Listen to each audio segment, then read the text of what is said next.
Good afternoon, everyone. Thank you so much for coming today. It's nice to see a packed house, especially with a topic like today. My name is Lynn Drinkwater, and I'm the SEC Program Coordinator here at the Senior Enrichment Center. And I am pleased to announce that we have a wonderful program for you today and excellent people who are going to be presenting. And so I'm going to do a bio on both of these people. So bear with me, I'm going to be reading. So Scot Brooks, raise your hand, Scott.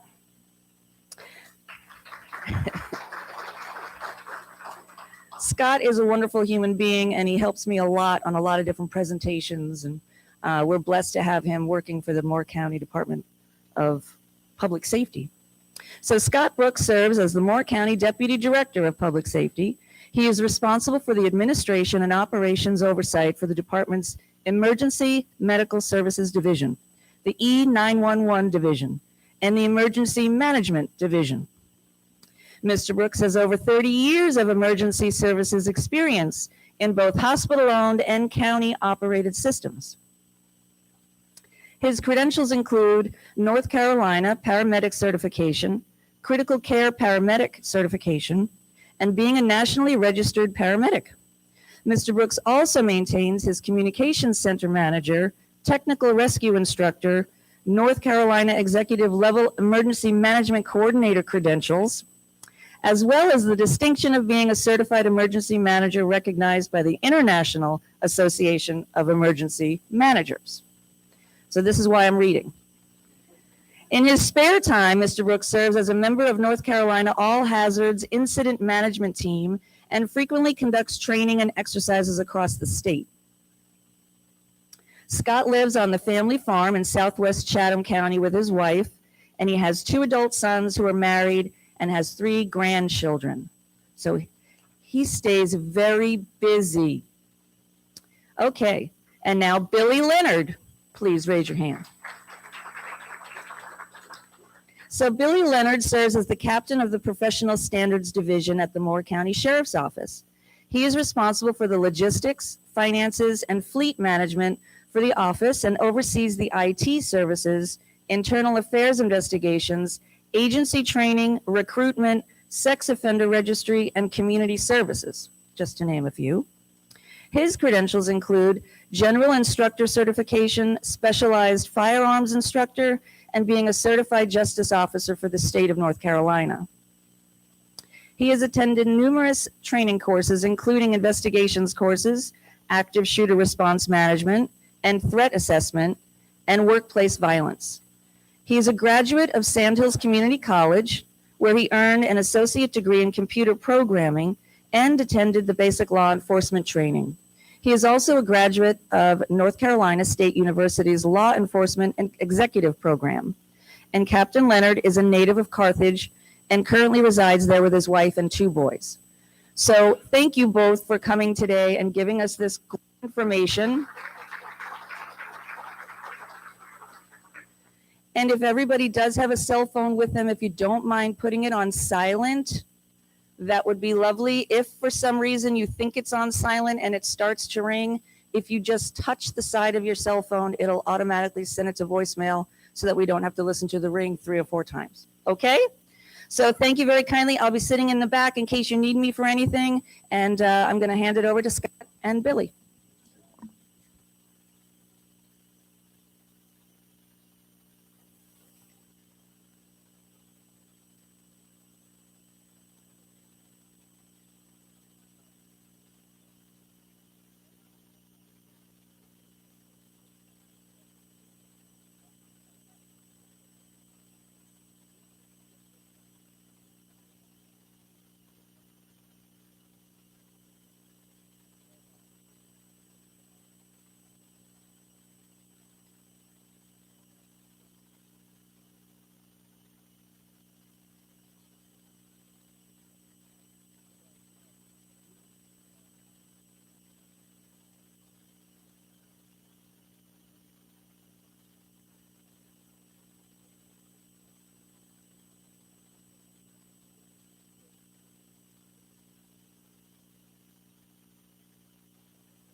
Hello. All right. That's what we do every day, is deal with emergencies like this. So what I was saying is this is a certification program, and Module 1 was all about paperwork and registration. We've just elected not to do that. There is a Module 3 that is specific to case studies. So it's taken a magnitude of active assailant case studies, and you review those individually and talk about those. For the sake of time, we're not going to be able to do that today. We're going to spend our time in Module 2, which is an educational process and just a couple of case studies that we'll go over. So I'm just going to get us started, and we'll talk a little bit more as we go through, just to kind of get things going. There are some specific data, so you'll see me having to refer to notes every once in a while to give you percentages and specific data. We'll see how this goes then. Want to try this?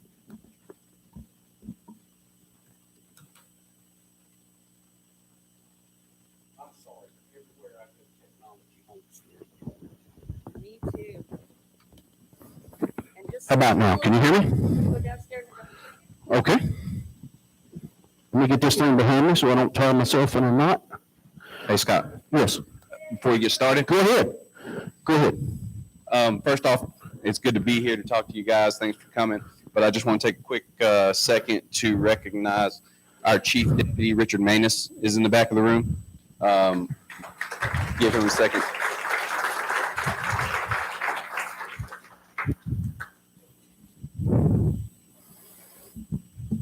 You guys heard Billy's resume and all his responsibilities. He was afraid that if he didn't introduce me, I'd give him more to do.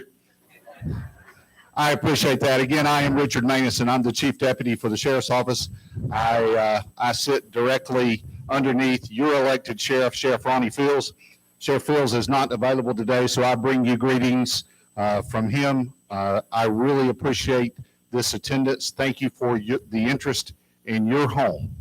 And that's what means so much to Sheriff Fields. When he came in 2018, one of the very first things he did was to establish a community policing section of the Sheriff's Office so that citizens could have more ownership into the community in which they live. And we feel very good about those accomplishments. Deputy Tori Price, and you'll meet Tori along the way, she heads our community policing section, does a wonderful, wonderful job. So on behalf of Sheriff Fields, let me say again, thank you so very much for being concerned about your home, for taking time out of your schedules to come and to listen to two incredible presenters who are the utmost professional. And I am very, very honored to work with each of these guys and with Tori every single day. We're proud of Moore County. We're very, very proud of the Moore County Sheriff's Office. And again, I thank you, and it's very nice to see you. And if we can help you in any way, we're in Carthage at the Sheriff's Office. Please, please do not ever hesitate to call us. So on behalf of Sheriff Fields, again, thank you for being here. We'll go ahead and let Tori. We'll go ahead and let Tori. Sure. Like Chief said, this is Tori Price. She's taken over as our community services coordinator. I'll give her a minute to explain her duties. It is nice to see all of y'all. I think I've met some of you across the county at different things, and here at the senior center. Did y'all get to come here for the bake sale? If y'all missed that, put it on your calendar for next year. That was awesome. But my name is Tori Price. I am the community services coordinator for the Sheriff's Office. If you guys need anything after this is done, if you want to talk through anything, or if you want to look into a community watch for your area, or if you're wanting anything else that I might be able to help regulate or get the right pieces put together, please let me know. I'll be here throughout this. I'll hang out afterwards, but if there's anything I can do, please don't hesitate to ask. Thanks, guys. Thank you, Tori. So let's kind of jump into this, and let's talk a little bit about some definitions and some titles. I'm going to use several different titles today. I don't want that to confuse you here. A lot of people talk about active shooter incidents, but I want to just kind of change that forethought. Is all of these incidents don't include a gun. Okay. Sometimes they're a knife, sometimes they're a vehicle or an explosive or something else along that lines. So let's begin to think about things in an active assailant or an active attack. So I'm not really going to ask. There's a lot of people here, so we don't have time to get everyone's definition. But what do you think an active attack or an active assailant is? What would be a generic definition? Anybody?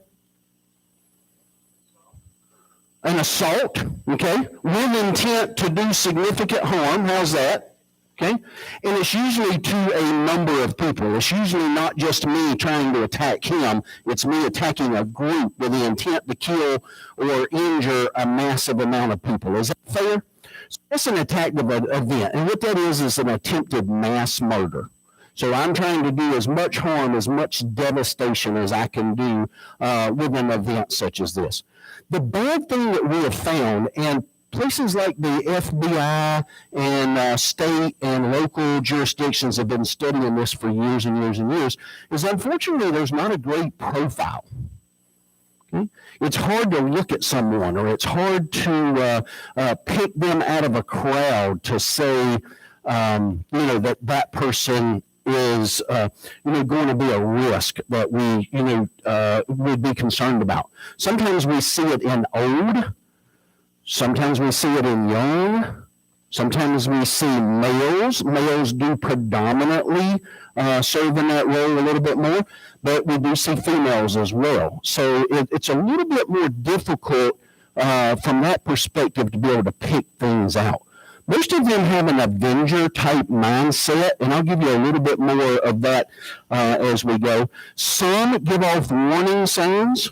There's a lot of Monday morning quarterbacks to where we see that people make some pretty dramatic comments on things like Facebook or other social media, and then they go out and do something of this nature, and it's really easy to go back and look at that and say, wow, how did we miss that? They made some pretty dramatic comments that we should have picked up on that, especially families and friends.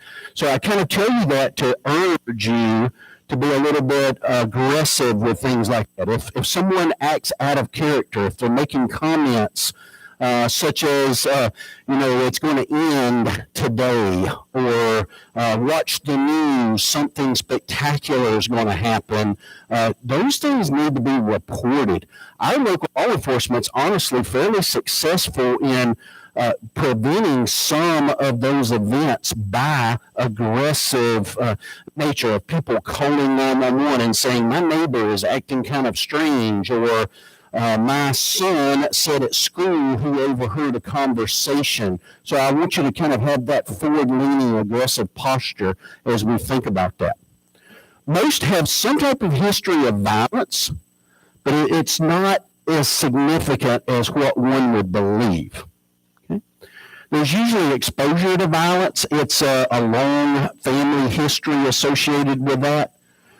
Occasionally, there's substance abuse or substance dependence upon that. Frequently, there's mental illness involved, and there are some history of suicidality. So they have thought about, threatened, and or attempted suicide at some point. So when you start to begin to put all of these things together, let's look at it as risk factors. So just because you have one of these things doesn't necessarily mean anything. But when you started having multiple of those, it does tend to create a little bit more of a concern for us from that standpoint. They could have other minor related things like stalking, harassing, or threatening behavior. A lot of times when we hear things about active assailant, we begin to assume that it's domestic violence situations. It's a husband and a wife and a nasty divorce and maybe children involved or something, because sometimes that is the case, but that's not always the case. They could have negative family dynamics and or support system, isolation or instability, and others are concerned. Normally, what we are able to find out from that hindsight is that people kind of were concerned that something bad was going to happen. They just didn't know exactly what it was. So we have to think about that. So I'm going to let this run for a few minutes. This is active assailant incidents in the United States. And you can see that calculating up from 2001 up. So, of course, yellows that pop up are gun-related violence. You'll see an occasional red, that's with a knife. And then you'll find a couple of blues use, and that's from some type of motor vehicle. This says car. It's not always a car. Sometimes it's a truck or some type of large equipment related thing. So we're just going to let that run while we talk about that a minute. You probably hear quite a bit about these type of events, but unless you really choose to dig into it, you don't get to find out a lot about what has happened, maybe the good or the bad or the cause or other events. Can anybody think of any events that you've heard of lately? Uvalde School, okay, that has played out in front of the world's eyes here. Not a great situation at all. Any others? Buffalo, New York, okay. Right, okay. Do we ever have any of these in our state?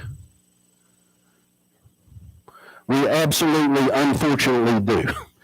And that's a terrible situation, but we like to think about things being in other places. That could never happen here. Can things like that happen in Moore County? Okay. I don't know how long y'all lived here, but things like that have happened in Moore County. Okay. We unfortunately have a history with active assailant. So what you see for this, did you have a question back there? Safeway grocery store, that's right, great, thank you. Yep.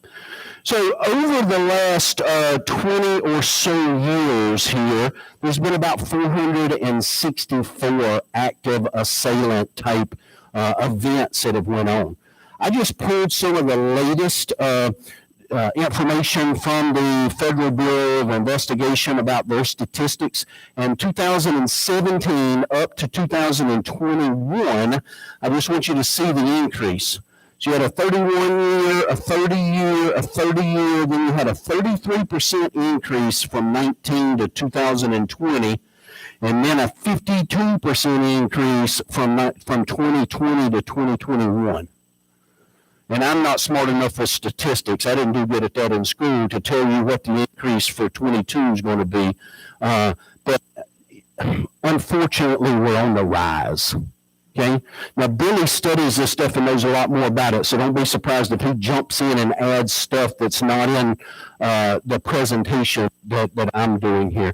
But I'm just trying to give you this this feel. I don't really mean to scare you. That's not my intent today, but I do want to make you very, very aware of your surroundings and the risk that we take when we go to places.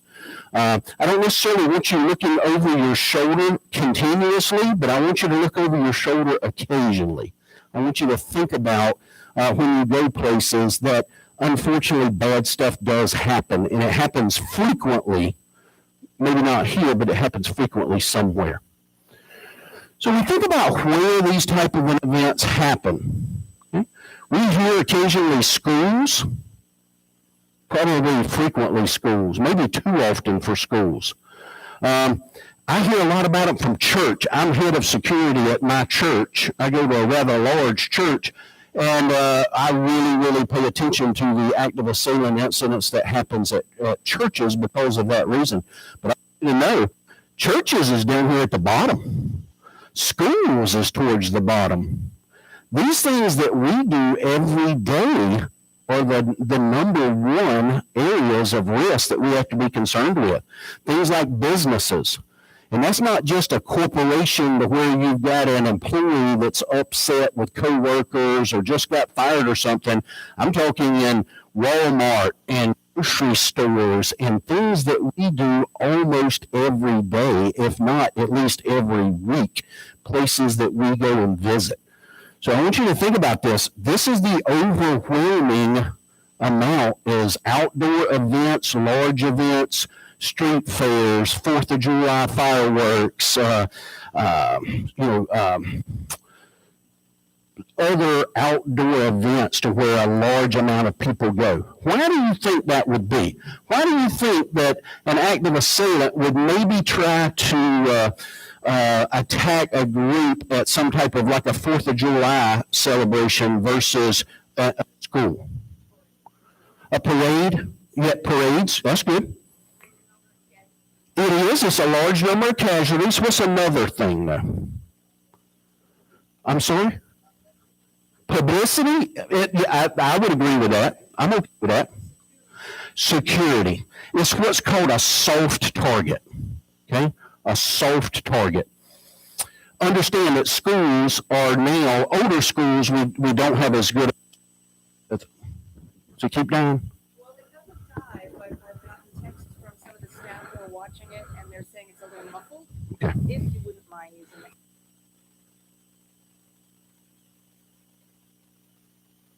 Thank you very kindly. If I drop the mic, just tell me to raise my hands. All right. Sorry about that. It follows me everywhere I go. I normally take an IT guy with me most everywhere to prevent things like this. But I let him have the day off because I thought we were in good shape here.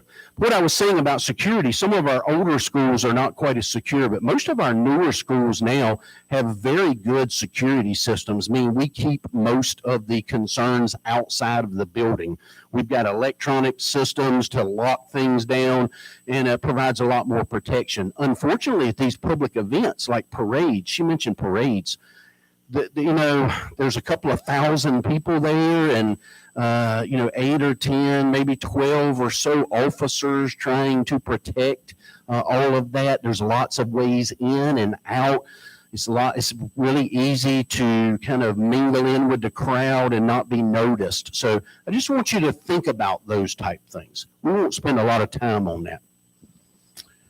This is another thing I thought was pretty interesting. You would think that most of these events have something to do, there's some type of connection. They were either an employee or they're a relative or somebody made them mad from some manner. Unfortunately, that's not the case. The highest percentage, the highest percentage is that there is no connection. It means there was no way to know that that was the target that they were going to pick. Uvalde was a pretty good example of that. When he woke up that morning, his intent was to not go to that school. He just happened to be there. It ended in a bad place for him to be at that school. We're going to do a little bit of review of some incidents because I want you to really think about it from a case study review. I don't know about you, but I learn pretty well from past incidents, especially stuff that I mess up.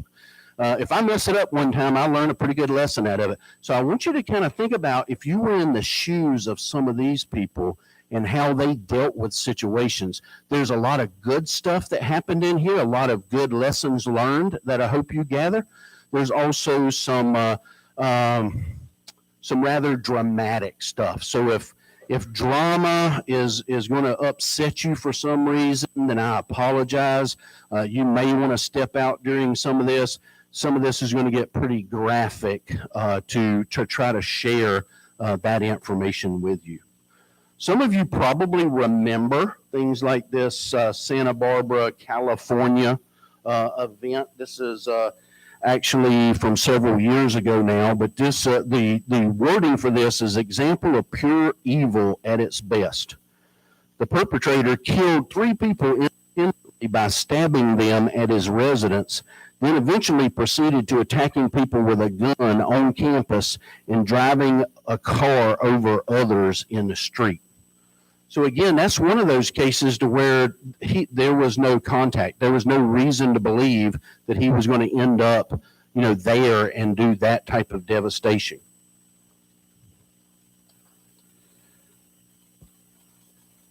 Orlando, Florida. Most of you remember this, the Pulse nightclub attack. This was an Islam-inspired terrorist attack that killed 49 people. In this case, the shooter was connected. He was a patron that had been to the club multiple times, and he knew the club very well from a layout or a floor plan standpoint. Some of you remember the Las Vegas, Nevada, 2017, which was the Mandalay Bay Hotel. This gentleman killed 59, making it the highest active assailant or active shooter mass casualty event since 9/11. That was an outside event at a concert. And this guy was in an elevated position in one of the hotels Exactly. and was firing down into the crowd. So you can imagine anybody that has a military background, you know, the benefit you have or that they have, the advantage from an elevated position. It's just, you're kind of just shooting into a barrel, you know, and being out there in the open, you don't really have anywhere to go. So as you see things like this, imagine if you were in those scenarios, where would you go? What would you do? If you're at a, you know, like he said, a parade, you know, is there an alley you'd go behind? Is there some is there a vehicle you'd hide behind that is into? Just, you know, play these things through your mind when you're in the different scenarios and when you're thinking about. Perfect. In New York City, some of you will remember this. This was a rental vehicle, a rental truck, in which the assailant, it was a lone truck driver, killed 8 and wounded 15 using a Home Depot rental truck, and it was at a parade where he went around the barriers. You may even see some of this latest strategy to try to protect you. We just had a local event, a large street gathering type of event, and in that particular case, we placed very large vehicles, tractors and dump trucks and things like that on the side roads to prevent events from like happening, such as this. So, you know, we're trying to defend those locations as best we can. Sometimes that could be a little concerning for citizens because you can't park and you can't get in there, but you have to understand it's more of a security function. Sutherland Springs, Texas in 2017, a lone gunman killed 26 and wounded 20 more. This person was dishonorably discharged from the Air Force. The shooting began exterior of the church, and because there was no lockdown procedures or a process to be able to do that, he was able to move into the church. Luckily for some of the survivors, a witness retrieved their own weapon and began taking the fight to the subject, which forced him to flee. If not, it was kind of like what Billy was just saying, is kind of like fishing in a barrel. I mean, it's just kind of a helpless population there. And that suspect had a connection to that church also. He had extended family that. Exactly. That was a was the domestic target. related. Yeah, exactly. Some of the things that control the number of the deaths that are involved in these active assaults, the number one is how quickly the police arrive. Okay? On average, the next slide is going to show that, but on average, police arrive in about 3 minutes. The only event that we have had in Moore County that met this need, that is 100% the case. It was less than 3 minutes of a response time. But based on geography and traffic, let's face it, if they have to go through the traffic circle to get to you, it's not going to be 3 minutes. That's a joke, but I'm serious. That's right, because the incident that he's talking about that happened at a nursing home happened on a Sunday morning. So best conditions for responders to get to the scene, light traffic, things of that nature. You know, today or something like that, when people are responding through the traffic circle, Southern Pines, you know, the corners of the county, there's more people working on a day like this that can respond, but we're also dealing with all that congestive traffic. So, Right. Well, you have to remember we're in a very large county, 705 square miles. So covering that is difficult in itself, not just from the law enforcement, but for our services, it's difficult on our paramedics. Long response times because of traffic and geography associated with that. But that's one key factor that we have to consider is how long these events happen and how likely or how quickly the police arrive. The second is target availability. That is something that you actually control. So if you're helpless, if you just kind of freeze in your shoes, if panic or stress takes over, and we're going to talk a little bit about that here in just a second, and you kind of freeze, does that just mean that you're just an easy target? Okay.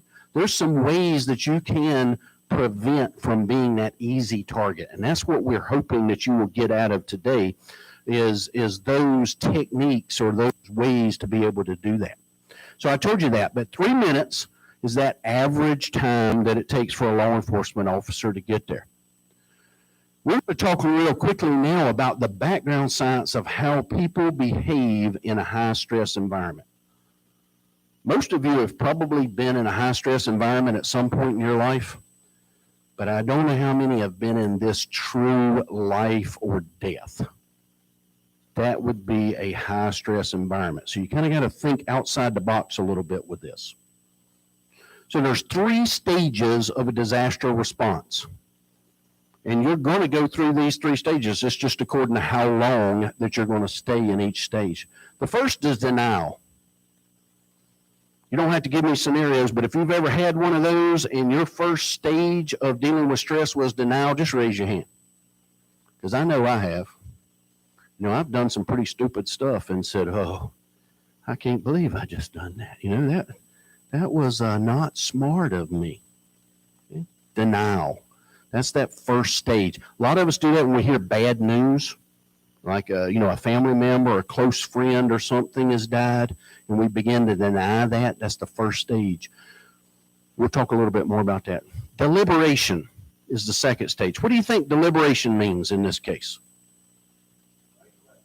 Yeah. What should I do? Should I go right? Should I go left? What is my reaction there? Okay. Based on experience, do we make better decisions during deliberation?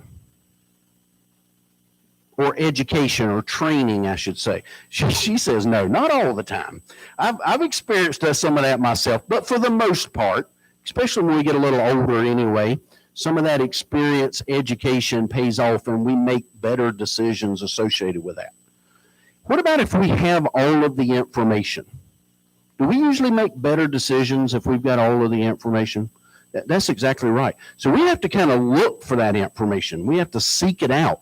We call it situational awareness. I'm going to use this room here. How many exits does this room have?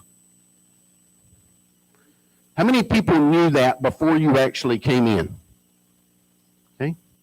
All right, good. It actually does have 3 exits, but 2 of them are side by side. So we're going to have congestion there. So if an event was to happen right now, which exit would you go to? The majority of people are going to go to the exit that you came from, but that might not be the best. Okay. Right. The closest would be the best. These people up here pointed at that. But just be honest, you don't have to raise your hand on this. How many people realize that there was 2 exits before I said something about it? It's not something that we consciously think about. It's something that we need to consciously think about. Okay. The next is that decisive moment.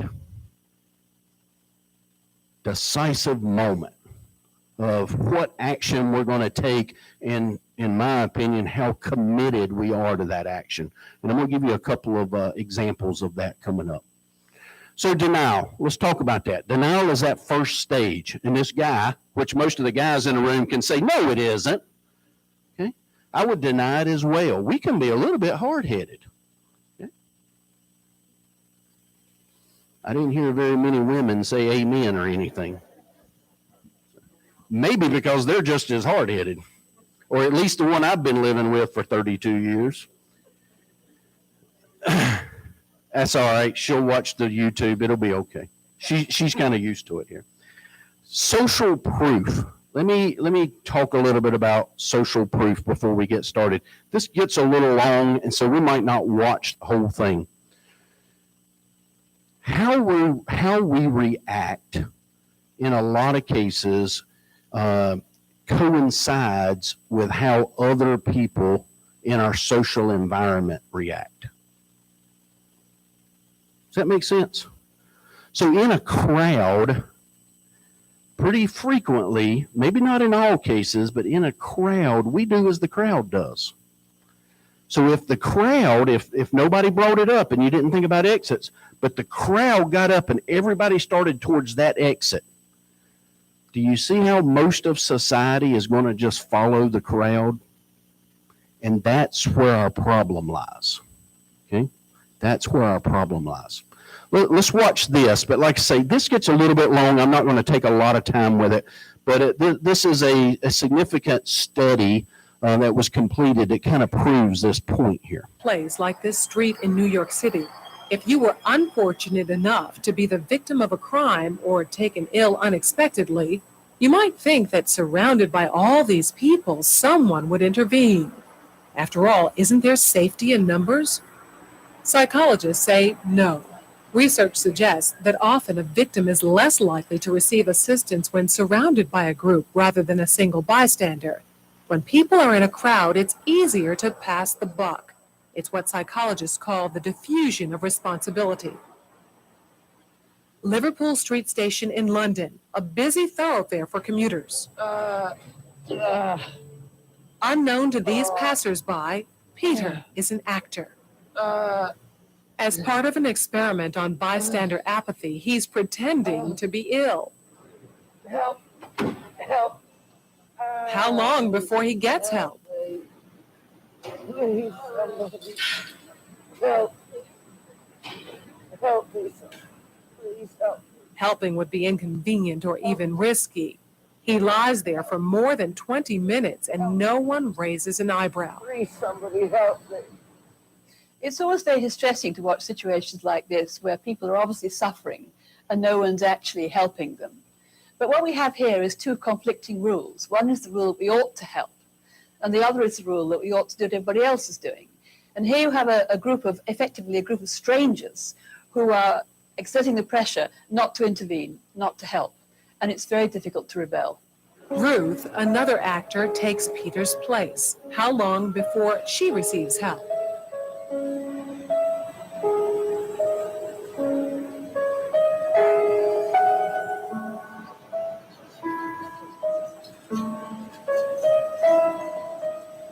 Four minutes later, and 34 people have passed without stopping. Well, people don't really want to know. They just haven't got the time. Well, they have got the time, they just don't want to get involved.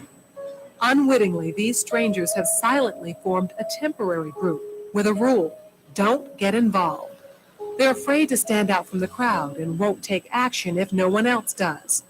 This woman has clearly spotted Ruth, but she conforms to the rule and does nothing. Watch what happens, though, when someone else helps. You all right? You all right? Yes, thank you. Sure, you look a bit flinky, you know what I mean? She suddenly finds herself in a different group with a new rule: to help. You want to sit up? You all right? Yeah. Sure. First I thought she was dead. Then I checked to see if she was breathing or not.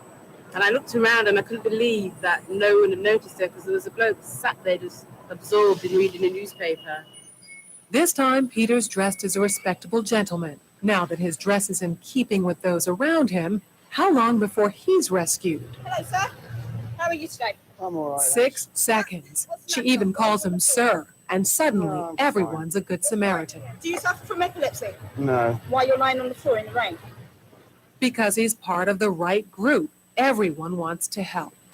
I would just hate to be in his position of feeling ill and nobody helping and walking past, so we'd just like to check that he was okay. And I thought, well, it's wet, so he must really be ill because he's going to ruin his suit anyway. All right, so we tend to kind of follow suit with what the rest of the community is doing, or the rest of the crowd, I should say. So deliberation is the next discussion we'll talk about, and that's that making choices here. Let's talk a little bit about that. So when we deliberate, we do that from two sides of the brain, and this gets a little bit funny here. So I want to just kind of lay that out there so you don't put too much on this. But the human brain, which all of us have, okay, and then the presentation is going to talk about a lizard brain, which unfortunately all of us have, okay? So, and some of us more so than others, including myself. So let me tell you a little bit about the difference in those two.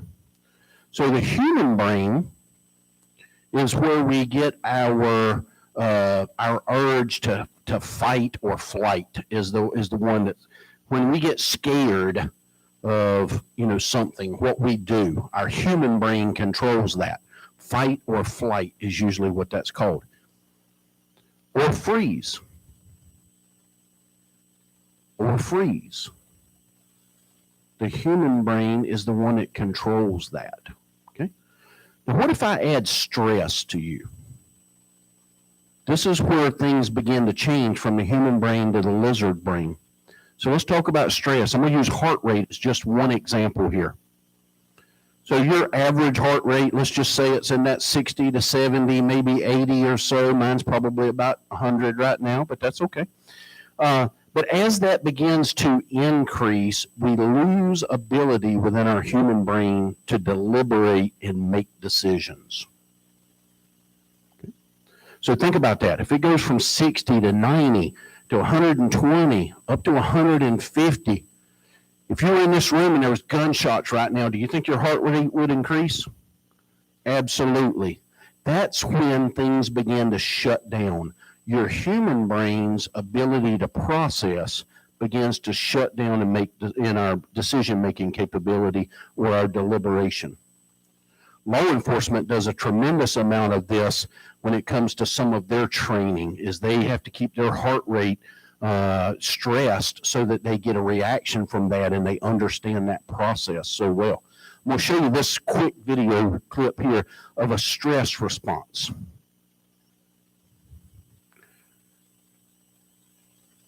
Now you can't hear it, but there's been a gunshot. And people are running and they're falling. How long did it take this lady to get the baby out of the stroller? Or did you even catch that? Okay. Did you see some of them running in the same direction, even though the gentleman ran in that direction and then fell backwards? Okay. And then other people ran in the same direction. Okay. It's because they were not ready for this stress associated with this. They did not have a plan in place to deal with that stress. I'm going to use you another example here. This is from what's called a station nightclub. This is pretty old, but some of you may remember this, but this was a fire that broke out at a concert at the station nightclub. So I'm going to tell you in advance, okay, each one of these red circles is an exit, okay, an exit. Now you know that, but these people did not know that. So let's watch and let's think about the deliberation of the time it took, and then I'm going to share the aftermath or the result of that with you.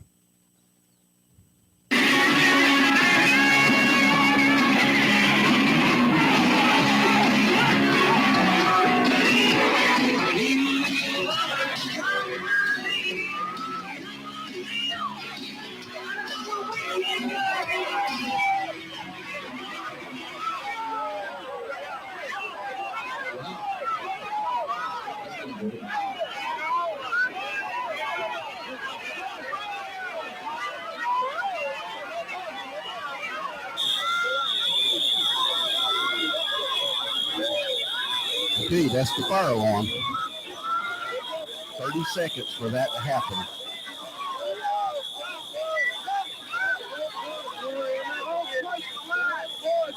What's everybody trying to do?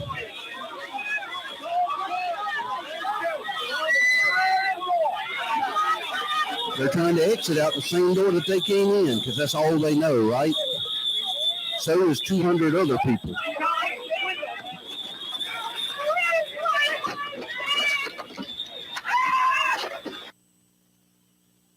That's pretty dramatic, and I'm sorry for that, but it proves a point here. This is how many people died, okay? So I just want to point out a couple of these things. You see there was an exit over here to the left.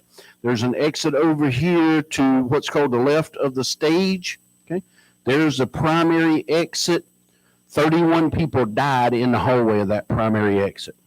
Okay, some of them were honestly dead before smoke inhalation. From what? Being trampled. Okay. Some others went into offices, restrooms, a closet, in a video game, into a dead end area that they couldn't get out of because they were not aware of their surroundings. They had no situational awareness associated with this. Okay. You had a couple of people in the middle. You'd had one here on the dance floor. I'm not 100% sure that the data does not tell me that. But if we would have been familiar with our surroundings and we would have known these additional exits, do you think that we could have changed these numbers and possibly have been a survivor? Okay.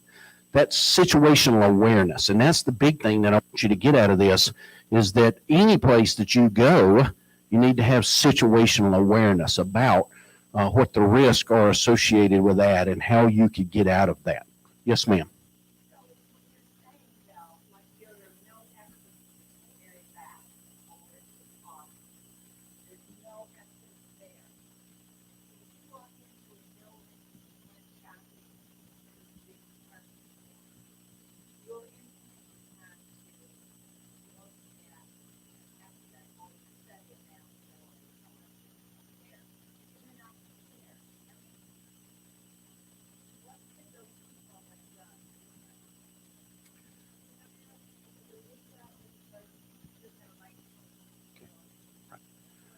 So I'm not going to be able to do that verbatim, but her question is how can you overcome that, or how you can be prepared? Most people don't walk into a Walmart or a grocery store or something else and think about that.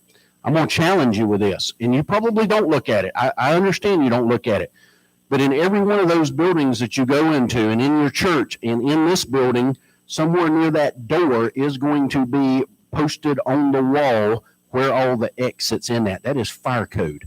If that is a commercial building, it has to be posted.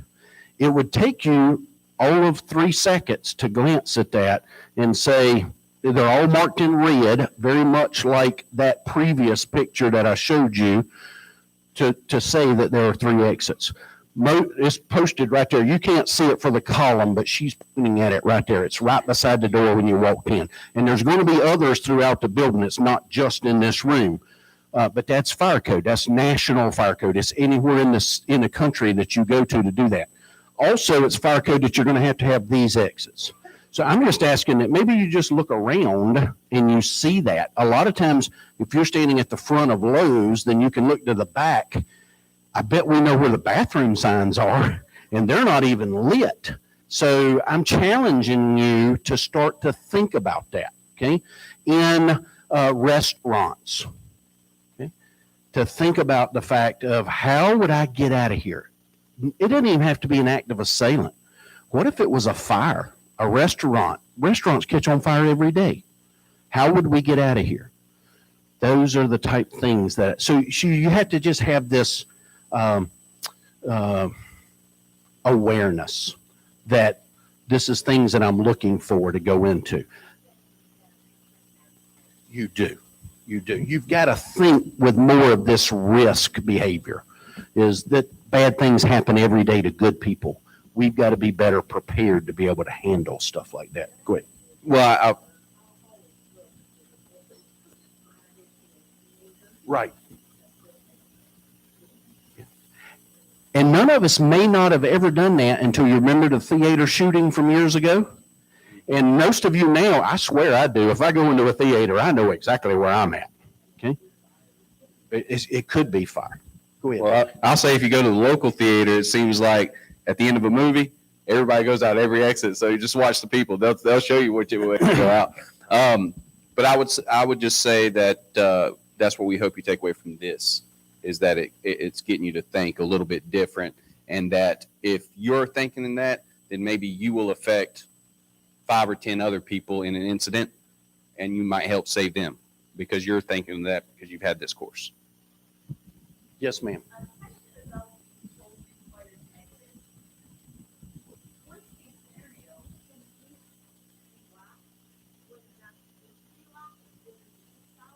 They absolutely can, and that makes our county fire marshal just stay up at night.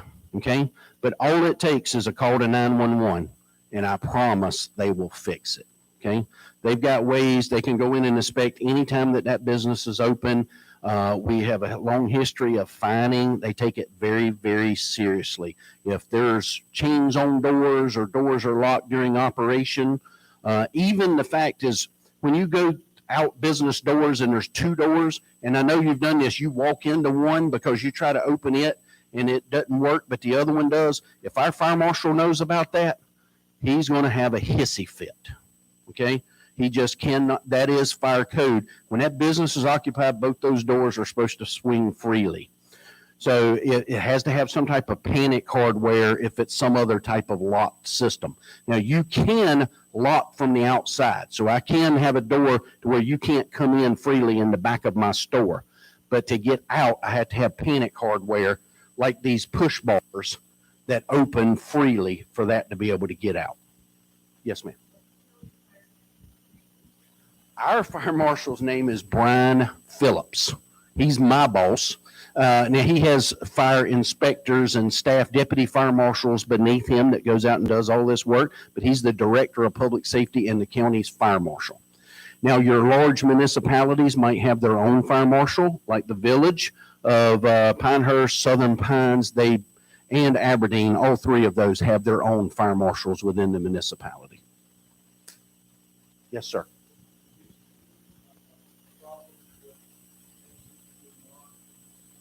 Yes. I'm sorry. Thank you. I'm slow to learn. His question was, do we see a problem with exits being locked in Moore County? And my answer is yes. We have to stay on top of that. Those businesses get inspections, and like as I said before, we'll fine them if we catch those. But all we have to have is a report, and they kind of go to the top of the pile. They become on the fire marshal's radar then.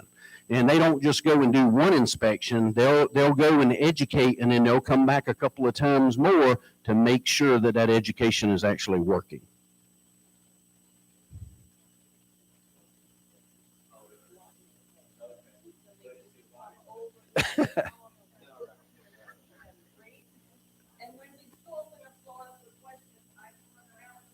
Yeah. I'll try to do better. I'm sorry. All right. This is what an exit looks like when 200 people try to get out of it. This is pretty bad, but this is literally bodies stacked on top of bodies. So when we deliberate, in order to control this, we've got to calm ourselves down. Okay? We've got to formulate a game plan, and we need our human brain to do that. We have to breathe. Okay? One of our common reflexes is to hold our breath. Okay? Not much oxygen getting to my brain if I'm holding my breath. We have to shift our emotion. Okay? And the fourth one I have a little bit of conflict with, and that's to stay fit. You can look at me and tell that's not in my motto. But calm yourself, breathe, and shift that emotion. And we'll talk a little bit more about that, shifting that motion. We need a script. So what's the script? The plan that we've thought about. When I walk into that restaurant, I say, I'm sitting here.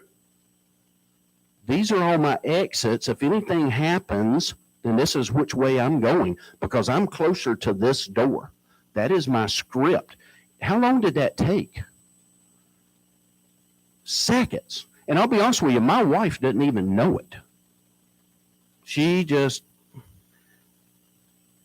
no idea. She doesn't think about things in the manner that we do or that they do. Okay? Yes, ma'am.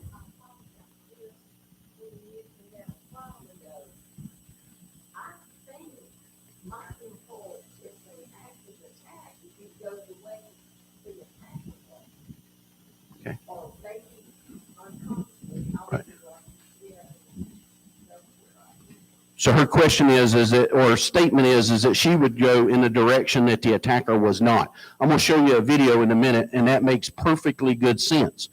but you still have to kind of know where those exits are. What you don't want to do is to run into a dead end. This right here is a dead end, okay?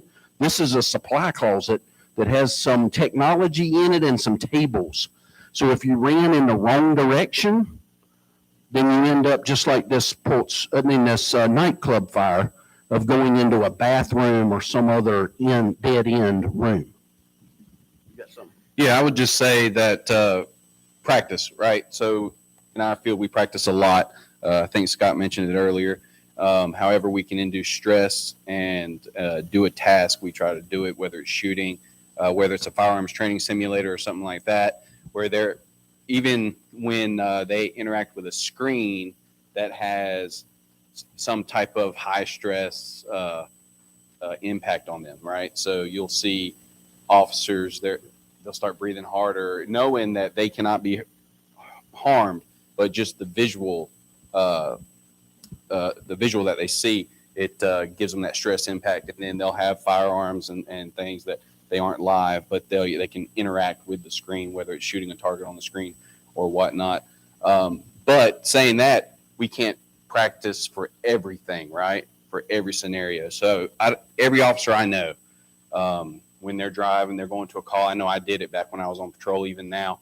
I'm thinking, okay, I'm going to this assault call. What if I get there and somebody turns and aims something at me? If I go to this alarm call and I'm walking around this house, what am I going to do if somebody comes around this corner? And always playing those things in your head, because when you're in those high stress moments, you're not going to rise to some superhuman like ability that you think you might have. You're going to fall to that highest level of training that you have. And if you've never even thought of a situation or where that exit is, then you're really putting yourself at a disadvantage when the time comes. I take it a step further, and I'm going to be honest with you, I'm not asking you to do this, but I don't even put myself in those situations very often. Big crowds, I just get very, very nervous in those type of situations when I have lost control of my environment. And I'm not expecting you to do that, but I am expecting for you to think about it is this is not the best of situation that I'm in. Whether that's a street fair and everybody's like this walking and I couldn't run if I had to, I'm looking around. I'm looking for exits. How can I get out of this? I'm going to be over on the side near the sidewalk. I'm not going to be in the middle of all of that situation. We do it in restaurants. And again, my wife didn't really even realize it, but we'll walk in and the hostess will say, well, I'm going to sit you right here. And I'd say, can we sit over there? Because I don't like where that's sitting at. They put me in a corner or something. If you'll go into restaurants, you probably see it. That's one way I know which restaurants to eat at is if you see police officers, paramedics, or firefighters there, it's pretty good food. So you can trust that, but kind of watch where they sit at.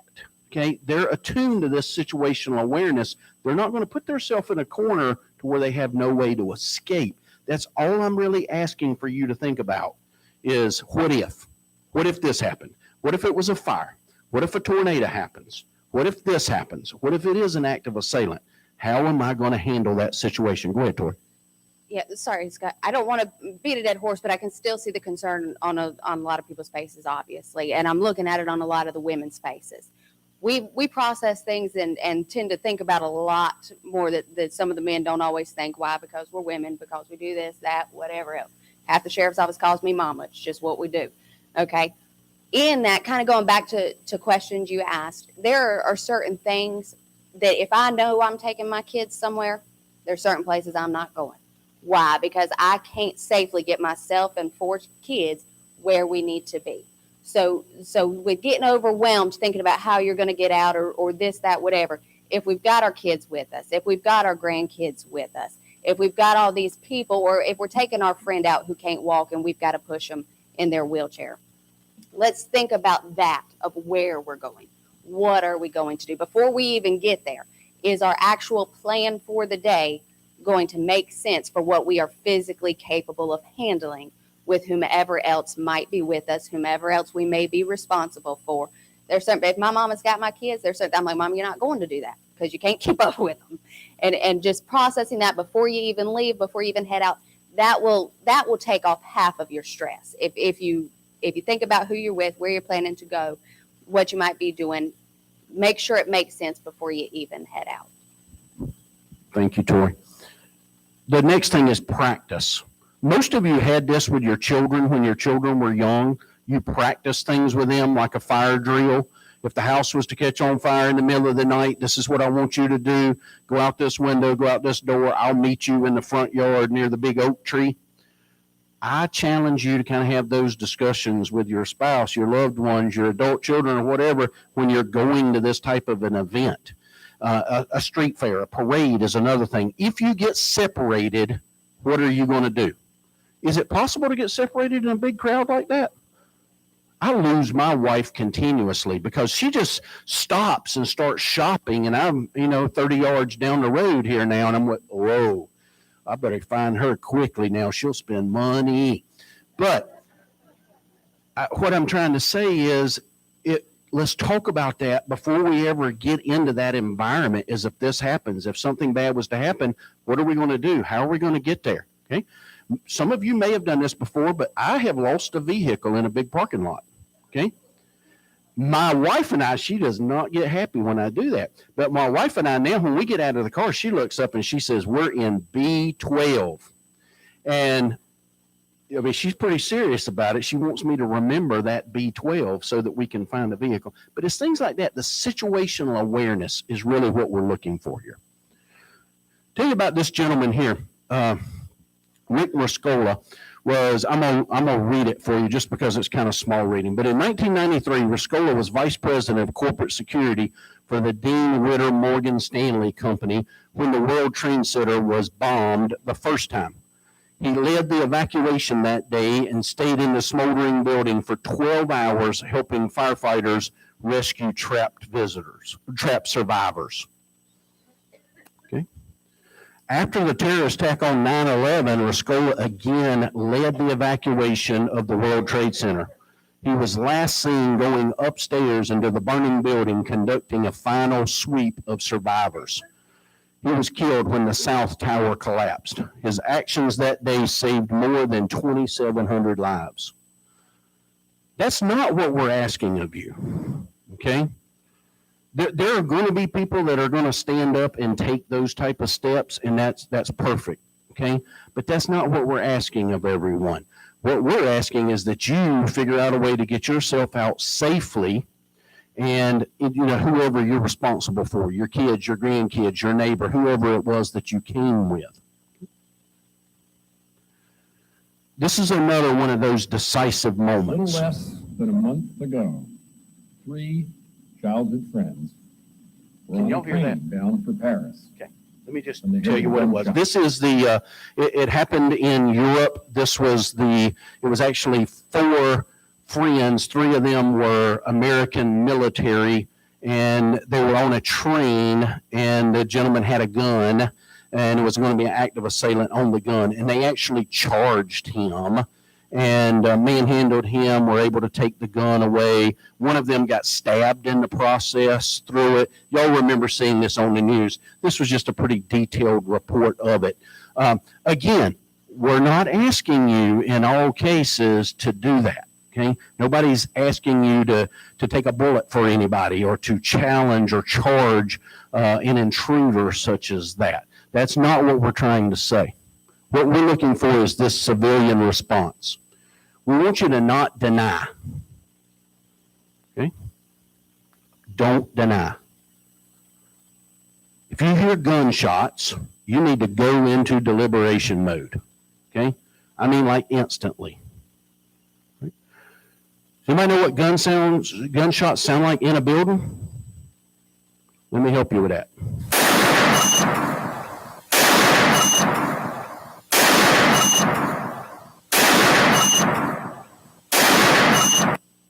I seen a couple of you jump, and I'm sorry. I tried to prepare you for that. Does that sound like anything that you've ever heard? Does that sound like me knocking a podium over or dropping a microphone? Or fireworks? We hear a lot of this stuff as we heard it, but we thought it was fireworks. Well, how many times does someone put fireworks off in your office building? You know, that doesn't even make sense. When we hear things like that, we don't need to get this, you know, number 5 before we figure out that something bad is happening. Do not deny those. Those are bad, bad situations, and we need to move quickly. So we cannot deny. Playing dead is not a solution. Okay? I'm going to give you a couple of examples of that. We heard the first shots at around 9:40 a.m. I was sitting on the wall of the classroom, so in the hallway, and I could hear the shots getting closer and closer very quickly. I mean, there was only a few seconds between the first time we heard them and when he actually walked in. To me, it sounded like an axe being taken to a piece of wood. And our teacher, she opened the door and she peered outside and she immediately shut the door and she said, "Call 911." And right then, he walked in just seconds after. There's absolutely no time to think or to duck or to take cover. And people just kind of fell to the floor. And he immediately walked in shooting and he went to the other side of the classroom and he started going down the rows. He went down each row very quickly, very purposefully. And I remember thinking, your turn is coming. You're going to get shot. I mean, I didn't realize there was an active shooter, but I knew something bad was happening. He came back to our classroom 3 times, and on the 3rd time, he killed himself in the front of the class. In between each time he was there, you could just hear people crying and coughing, and the cell phone started ringing. When he was in our class, I remember trying not to breathe very much, so he couldn't tell I was alive. Because as my stomach was hitting the chair, I was thinking, you know, he can see me breathing, he can see me alive, and that was very scary. I'll never forget when the SWAT team first broke in at around 9:51. The officer in the front of the classroom said, "We have a lot of blacks in here." And at the time, I couldn't comprehend what he was talking about, but he meant triage codes. And I remember looking into the girl to my right and realizing, you know, what black meant. He looked over me and he said, first he said yellow, and then he changed it immediately and he said red. And that's when I first started panicking. I still couldn't speak. I was shot 3 times, lying on my back, and I remember thinking, what do you see? Like, what can you see on me that I can't, that you would change me from yellow to red? He killed 12 people in my classroom, including our teacher. This lady's name was Christine Anderson. She was in room 211 at Virginia Tech for their incident. She played dead and was shot a total of 3 times. Playing dead is not a good strategy. What about hide and hope? Okay. How many people believe that this desk, I'm assuming that's a desk, is bulletproof? If the shooter comes on this side of the desk, is he going to see him? Okay. Is that going to end badly? He's kind of put himself in that corner that we were just talking about a minute ago. Deliberation. This should be kind of your motto that you get here. Avoid. Okay? We need to avoid the situation. In other words, run. If you can't run, then walk really, really fast.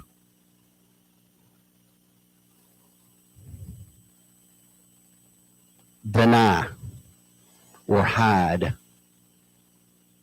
In this building, and I know most of you probably don't know a lot about this building, but how could we hide or deny? Anybody? How about we block these doors so that possibly a shooter couldn't come in here with us? Okay? And I'm going to show you a couple of steps to be able to do some of that. And the last would be defend or fight. If we don't have any other option, I don't know about you, but I guarantee that I'm going to fight. Okay? If that's my last option, if it's die or fight, then I'm going to fight. It's not going to end that way. This is a situation similar to that. Let's watch this video. From the technology to notice that someone This is a school board meeting. there, and it's part of plan that we have, that the workshop we're going to have following this meeting, but this will be the first step in that whole process. I have a motion.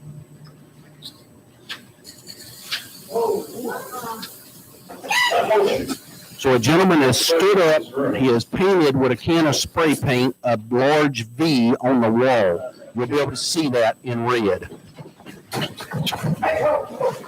He pulls out a gun and says, if you're not on the board, get out.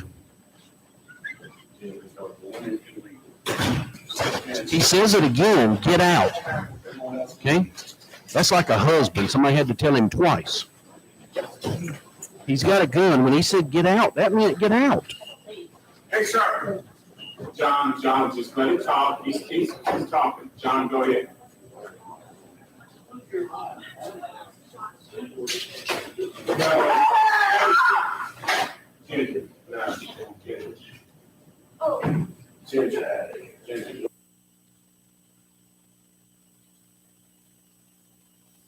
Did you notice anything about when people got up to leave? Anybody? Yes, ma'am. And they took all their stuff with them. Like they picked up their coat and their pocketbook. I'm saying, like, you're kidding me. I mean, that's amazing to me that someone would take the time to bend back over and pick that type of stuff up. When he said get out, it should have been pretty instant to leave everything you've got. Nothing in your pocketbook or your coat pockets is worth you dying over. Leave it and let's go. Okay? He had to say it twice for people. What do you think they were doing? When we talked about stress right now, what do? They denied. Okay? Then when he pulls the gun out, what do? They froze. Okay? They didn't know how to respond to that. They've got to be a little bit quicker and think with their human brain instead of their lizard brain that puts them in that freeze. Yes, ma'am.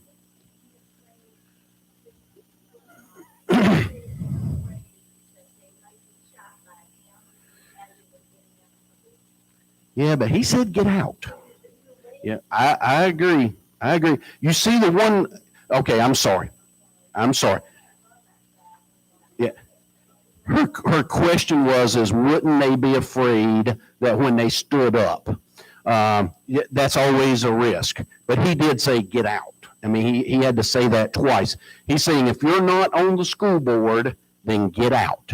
So to me, I don't know, you'd have to trust him for that, I guess. But that meant remove yourself from the environment here. You see the lady, I don't know how many of you seen it, but on the left, she got down behind the desk until he said get out the second time, and then she chose to take that action. I wanted you to really catch the fact of people slowly kind of picking up their stuff and gathering their essentials before they left. There were no essentials. It was time to move. Yes, ma'am.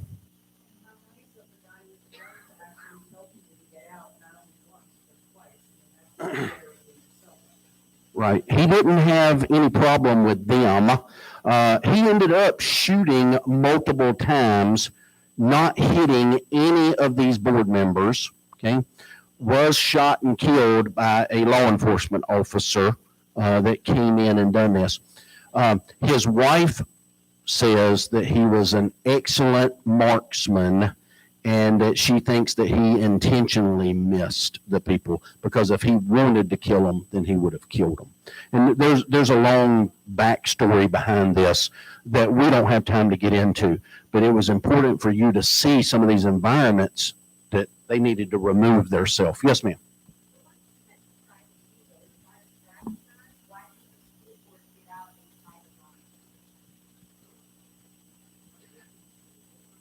The president, the guy in the middle that was talking, and I know it's a very short clip. You'd have to watch it multiple times to catch everything. He was trying to de-escalate the situation. The original security guard that walked in, he said, I can't remember his name now, I think it was John, but he said, John, just let him talk. And so he was trying to let the guy talk. He says, and excuse me, in the aftermath, when he was interviewed, that he was trying to let him talk to stall him so that additional officers could get there.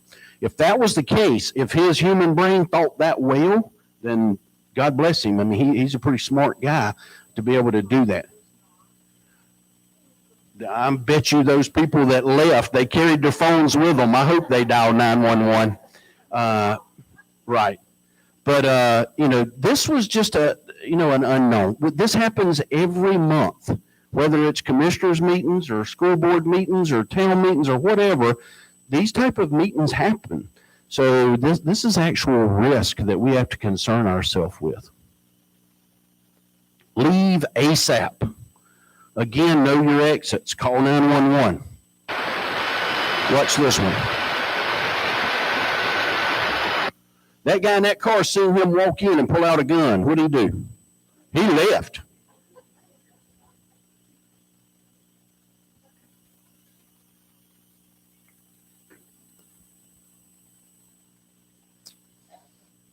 When the two people run out, have they already ran out? I have my back to it. When they ran out, what did the guy in the car do? He ran. Smart man. Okay? He didn't want to know if that guy was coming back out with the gun. They're avoiding. Watch this one. This is in the back of that store. Now, these people ran into the back of the store to get away from the gunman. What do you notice about this picture here?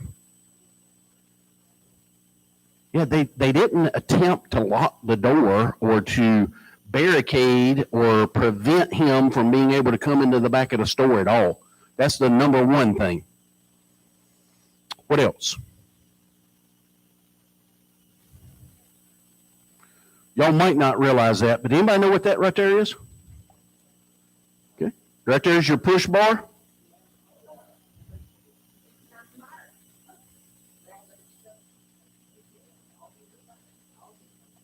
What is this right here? Could they have shut that door and pushed some of this stuff over there? Could they have potentially taken something like this? I don't know exactly what this is, but it looks like black plastic or something to me. Could they have hid beneath that to try to hide if they were going to stay? Or could they have tried to get up the ladder and out of here or out the door? Even if this is some type of delivery door or trash door or whatever, it's big enough for Scott to get out of, so pretty much anybody in this room could get out of it. Nothing. That. They just huddled in the corner.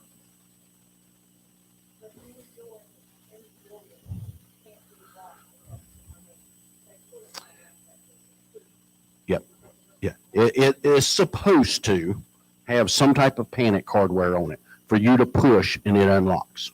There might not even be a handle on the outside, but on the inside there's supposed to be hardware.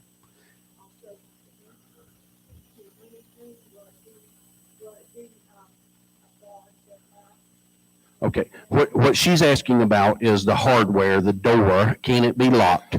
And it can be locked from the outside to not have any type of hardware. It could just be a blank door. But on the inside, it's supposed to have some type of hardware for you to be able to get out of. For it to be within code. If you see that it's not, this has been a long time ago. It was actually in 1987 or 1989, but some of you may have remember in Richmond County in the city of Hamlet was a chicken plant fire to where they actually had the doors chained like these doors here, 2 doors, and they had a chain run through that. And all of those people died in that fire because they could not get out of exits. Things like that need to be reported to 911 immediately. And we'll send somebody out to deal with those situations. Yes, sir. Call 911. Call 911. And we will dispatch a fire marshal to deal with that situation.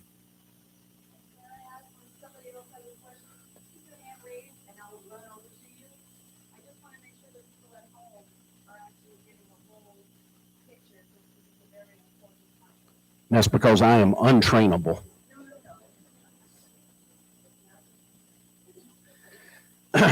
If you're going to have to deny or hide, then we need to try to barricade ourselves in. So you see there, they've got the door closed. They've moved a filing cabinet. It's a little bit hard to see in there. They put some tables and some chairs in front of that.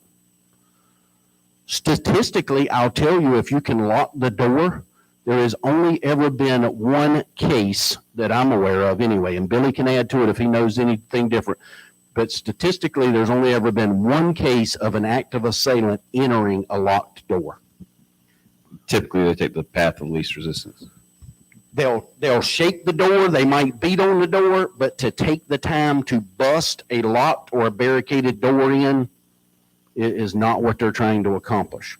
Now, there's got to be one in every crowd, and there is one in our history that I'm aware of that they did take the time to bust in through a door.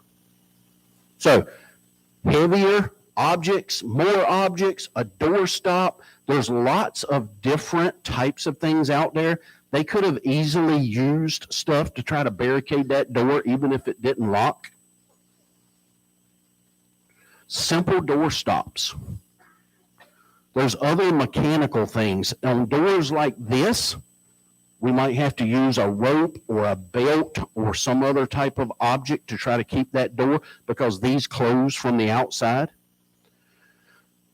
These are things that are getting put in our school systems now, and I don't know specifically about this model in Moore County, so don't get me wrong, but these are items that people are using in commercial buildings.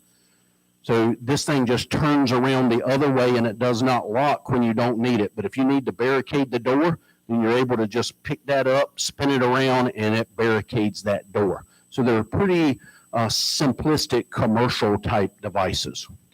I will say about something like this, I can't remember the case, but that if you use a device like this, don't let it be known, because I have heard of a case where the assailant got into the room, knew that was there, used it to lock the victim in the room, and proceeded to assault the victim. And then first responders trying to get in to help were, it was very difficult, to say the least. So.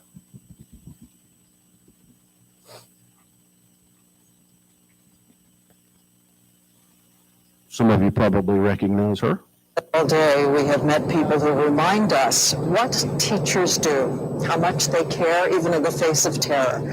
And I sat down with a first grade teacher at that school, Caitlin Rowick. She heard gunfire, large windows exposed her classroom, so she managed to rush 15 small children into a tiny bathroom to try to save their lives. I put one of my students on top of the toilet dispenser. I just knew we had to get in there. I was just telling them it's going to be okay. You're going to be all right. I pulled a bookshelf before I closed the door in front of it. So it was we were completely barricaded in. I turned the lights off. Did you tell them to be quiet? Did you worry about one of them? No, I told them to be quiet. I told them we had to be absolutely quiet because I was just so afraid that if he did come in and then he would hear us and then he would maybe just start shooting the door. So I said, no, we just have to be absolutely quiet. And I said, there are bad guys out there now. We need to wait for the good guys. Oh my God. I wanted us to be okay. And I'm so saddened that there are people who in this situation are not okay. And my heart goes out to anyone who knew them and was part of their lives. I just can't imagine. Did they cry? No, if they started crying, I would take their face and say, it's going to be okay. Show me your smile. I really tried to and one of my students was, would say things like, I know karate, so it's okay. I'll lead the way out. They really said to you, we want to go home for Christmas. Oh yeah. Yeah. Mm-hmm. Yeah. And I just want to hug my mom. Or just, things like that were just heartbreaking, and in my mind, because you're hearing, I've never been a part of something, obviously, anywhere near this traumatic. And so I'm hearing the gunfire in the hallway, and I'm thinking in my mind, I'm the first classroom. Why isn't he coming? No, I'm thinking we're next. And, and in my mind, I'm thinking, as a 6-year-old, 7-year-old, what are your thoughts? What are your, and I'm thinking that I have to almost be their parent. I have to tell them, so I said to them, I need you to know that I love you all very much. And that it's going to be okay, because I thought that was the last thing they were ever going to hear. I thought we were all going to die. and I don't know if that's okay, teachers and, but I wanted them to know someone loved them, and I wanted that to be one of the last things they heard. Not the gunfire in the hallway. It's just horrible. So horrible. Horrible. How did you know you were going to be okay? What happened? I didn't. What finally happened was the gunfire stopped. The gunfire wasn't that long. So that stopped, but I said, no, we're not going anywhere. We're staying here until someone good comes to, gets us out. So eventually what happened was the police came and started knocking. And obviously, I was completely beside myself. And I said, I don't believe you. You need to put your badges under the door. So they put their badges under the door. I said, if you're really a police officer, then you would have a way to get in here. You would have a key, or you would have gotten it from the janitor. If everything's okay now, you would have found the keys. So he had keys, and he found the right one, and he unlocked the door. And then they brought us out to the firehouse to meet up with the rest of the teachers and students, waiting for parents to come and pick them up. I think there are a lot of people who wish. So, of course, this lady was from Sandy Hook, and all of her students survived that attack. So if we have to defend, let's talk about that, how we would position ourselves.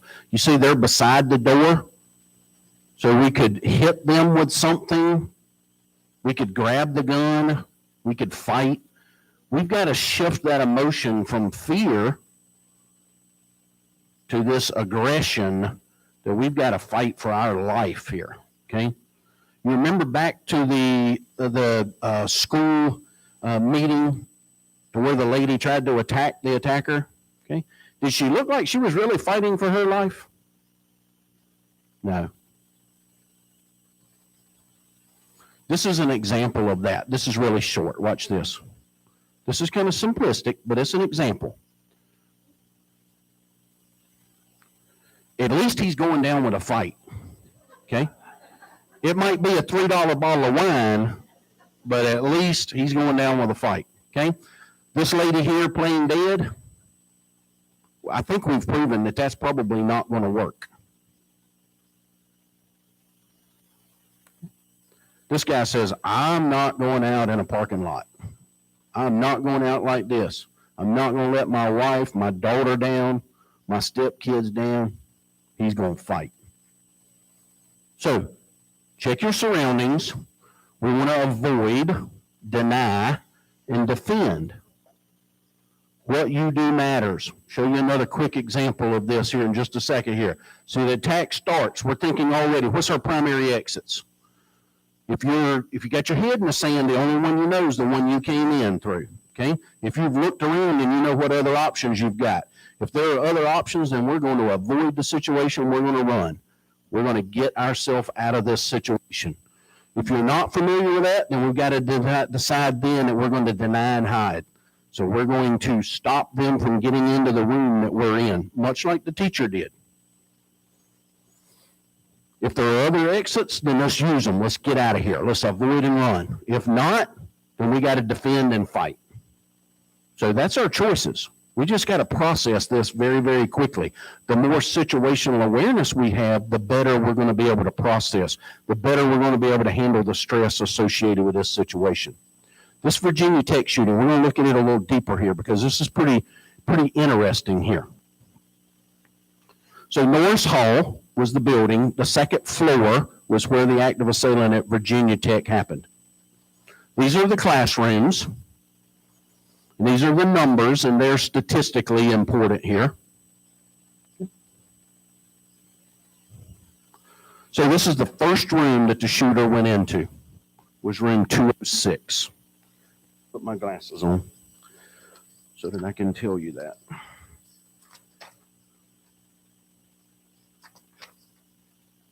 One more.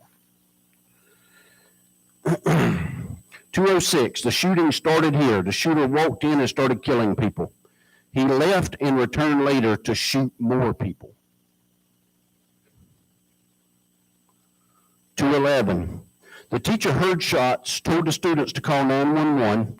Students attempted to block the door with desks. The shooter pushed his way in, shot the professor, and walked down the aisle, killing students. The shooter returned later and shot more students. 211 was the room that the girl was in a little earlier that you heard that tried to play dead. Remember that one? Okay. 207 was the second room attacked. The shooter walked in and shot several students and a teacher. He walked down the aisle shooting students. The shooter left, attempted to return. Students used their bodies to barricade the door. The shooter got door open by 1 inch, also fired several shots into the doorknob area. No one was hit by these. So, of course, the red are fatalities. The yellow are people that are injured, and the green are people who survived out of those rooms. Okay. 204 was the next room that he entered. Professor held the door shut when the shooter tried to enter, yelled at the students to jump out of the windows. The professor ended up getting killed. However, 10 students made it out the windows before the shooter got in. 2 more were shot trying to get out. Of the 6 who did not get out, 4 of those shot, and 1 of those died. So they took some type of action, right? They chose to try to avoid or to run. Gets a little bit better now. So 205 was the next room here. Students heard shots and used their feet to keep the door closed. The shooter pushed on and fired through the door, but never gained entry. Clearly, playing dead and hiding are not good strategies. All of these people survived.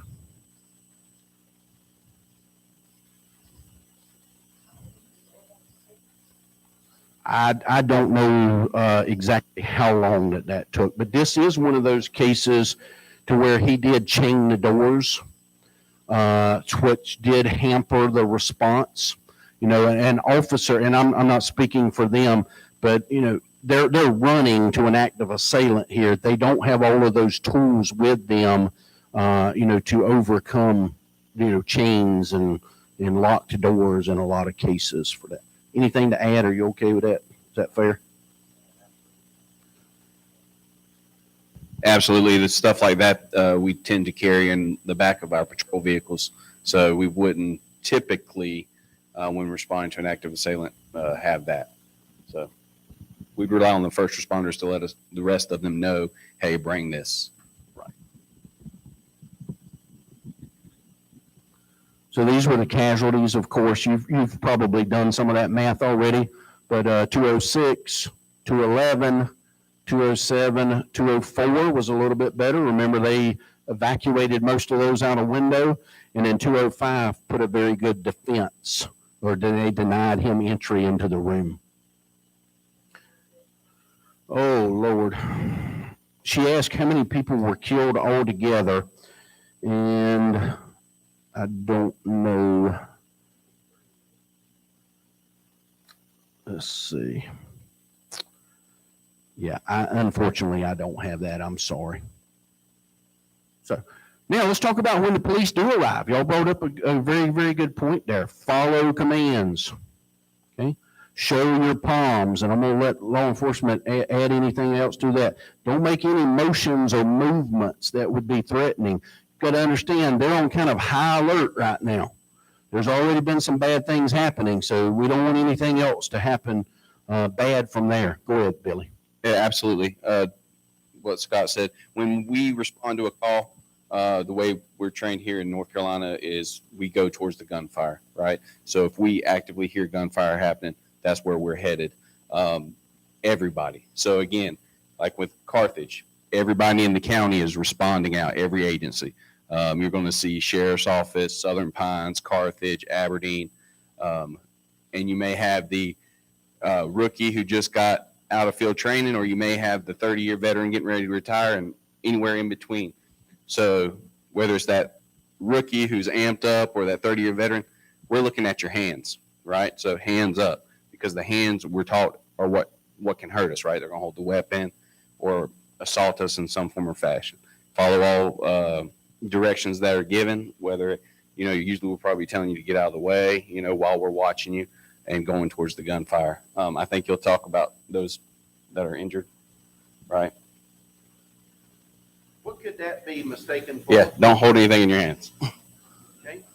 Either one of these, that's round like the barrel of a gun, right? But that's black in a flash. If I was to spin on him, I'm sorry. Technology is going to kill what folks over with. Again, this is round like a barrel of a gun. This is just black in nature. If I'm moving pretty quickly, could I be mistaken for an assailant? For a bad guy? When our blood pressure's already skyrocketed, like we talked about. You know, we're functioning at that level that he's describing, you'll be functioning at as well. I mean, I know you have on the bed, but why do you have to protect your kids? Go ahead, I'll let them. So she asked how we protect ourselves in correct. We have a vest. Really, in those situations, that's not our concern. Our concern is stopping the threat that's going on.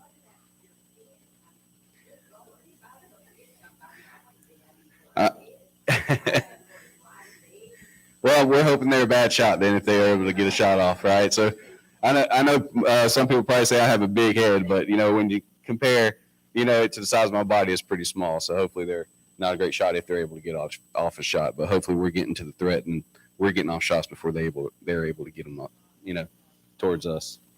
I'll say it because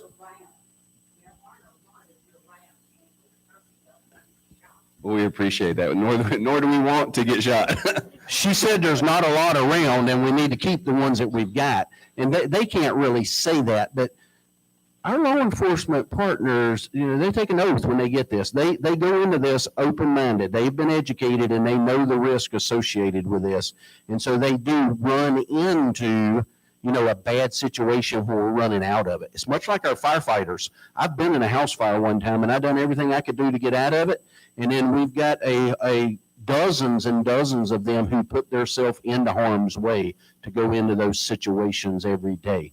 So she's 100% right.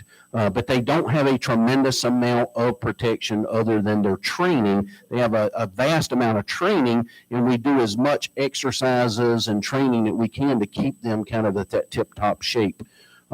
Y'all don't know this, you don't see it, we don't talk about it, but over the last couple of months, all of the county's law enforcement agencies have been practicing active assailant training here in the county and working together in the communications and associated with that, mixing that in with our firefighters and our EMS.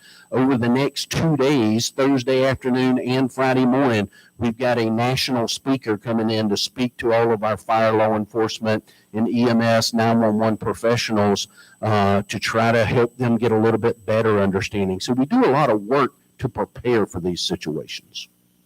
I was thinking about the incident that happened at a mall in another state, how a shooter was in the mall, and this young man happened to have his weapon on him, and he motioned for everybody to get back, and he fired at the shooter. And I think he fired what? Sharpshooter. I think he was about 21 years old, that young man. Uh-huh.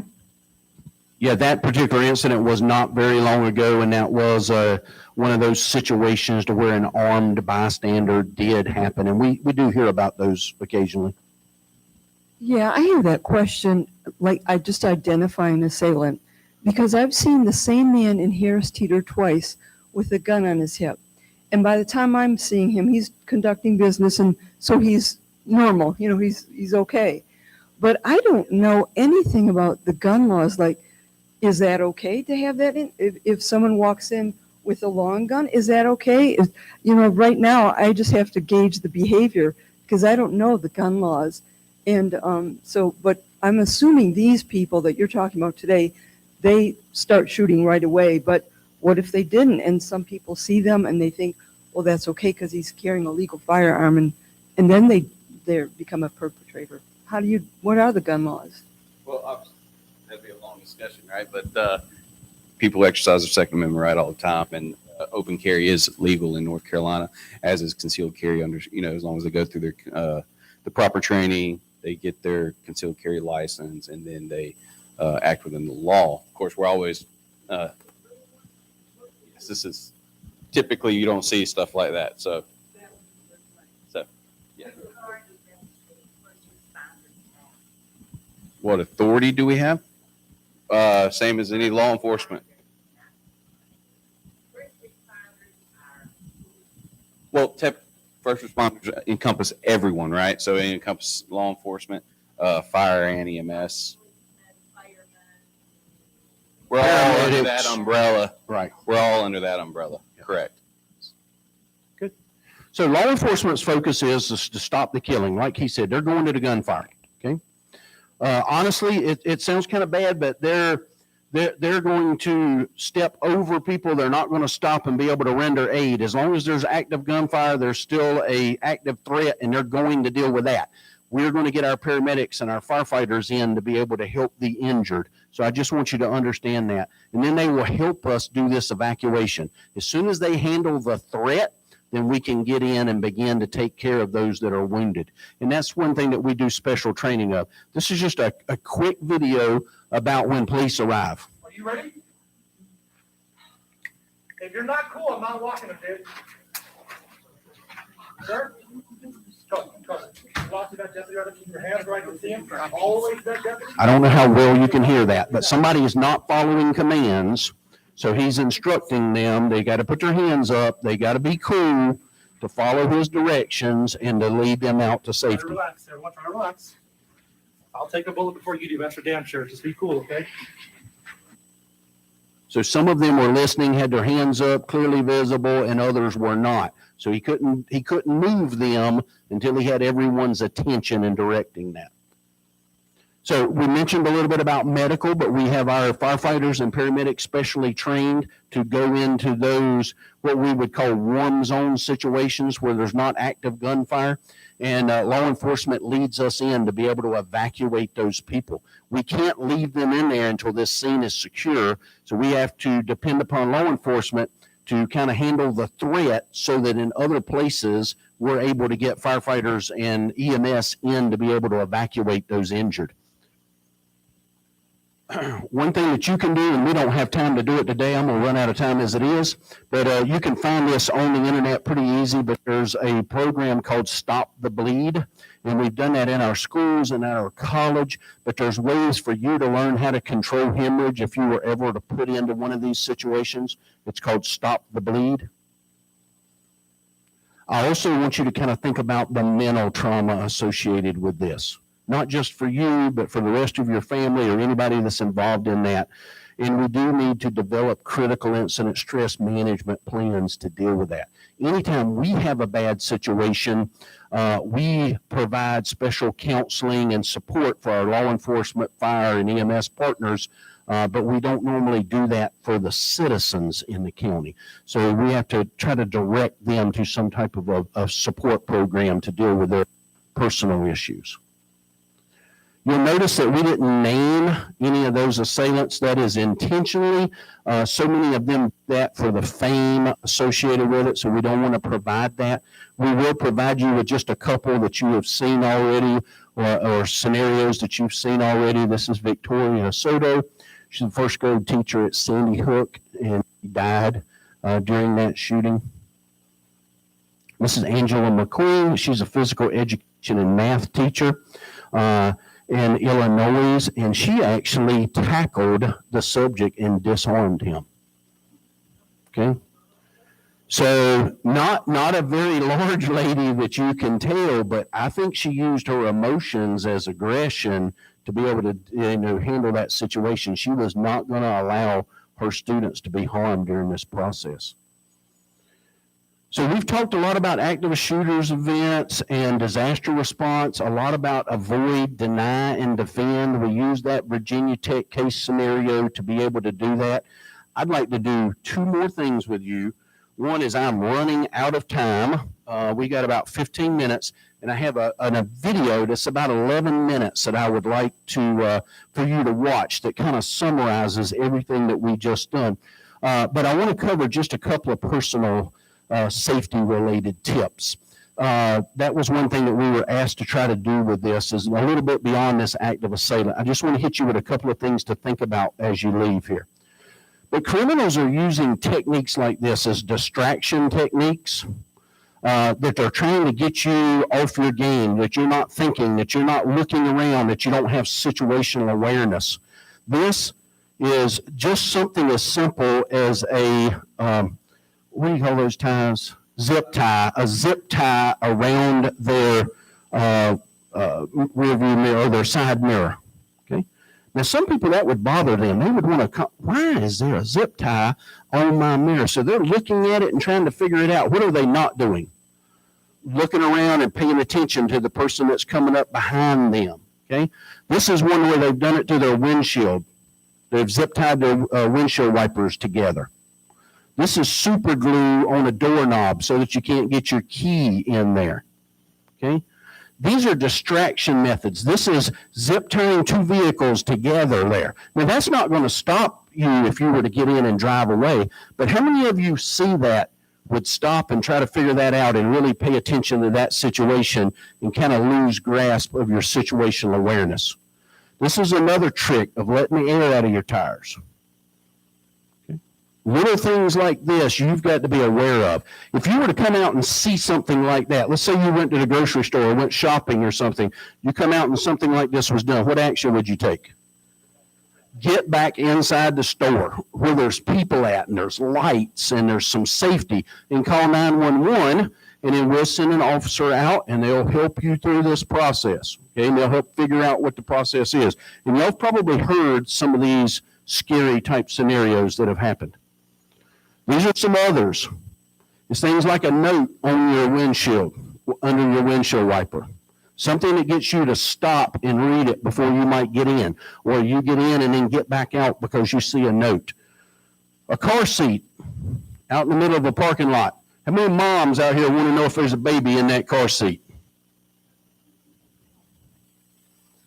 This guy lying in the road. That looks innocent enough, and the majority of you want to stop and see if you can help. I don't know. You can say it's bad if you want, but I'll instruct my wife and my daughter-in-laws that they need to proceed on. Call 911 and let the professionals take care of a situation like that. Fentanyl-laced money, that's kind of a big deal right now. There's lots of scenarios going around with that. This is something that has happened multiple times, not in our particular area, but fentanyl is similar to morphine, but 100 times more potent and more deadly. A lot of our overdoses are on fentanyl. Okay. Most people don't lay money around, and our bad habit would be is if you were walking across the parking lot at Walmart and you seen a $100 bill, most people are going to pick that up, right? We need to think about other stuff now. There has been a specific case that I'm aware of to where this trick was used for a human trafficking thing. They seen a lady get out of her car. She was all alone. They put the money there laced, and their hope was when she came back to the car that she was going to pick that money up.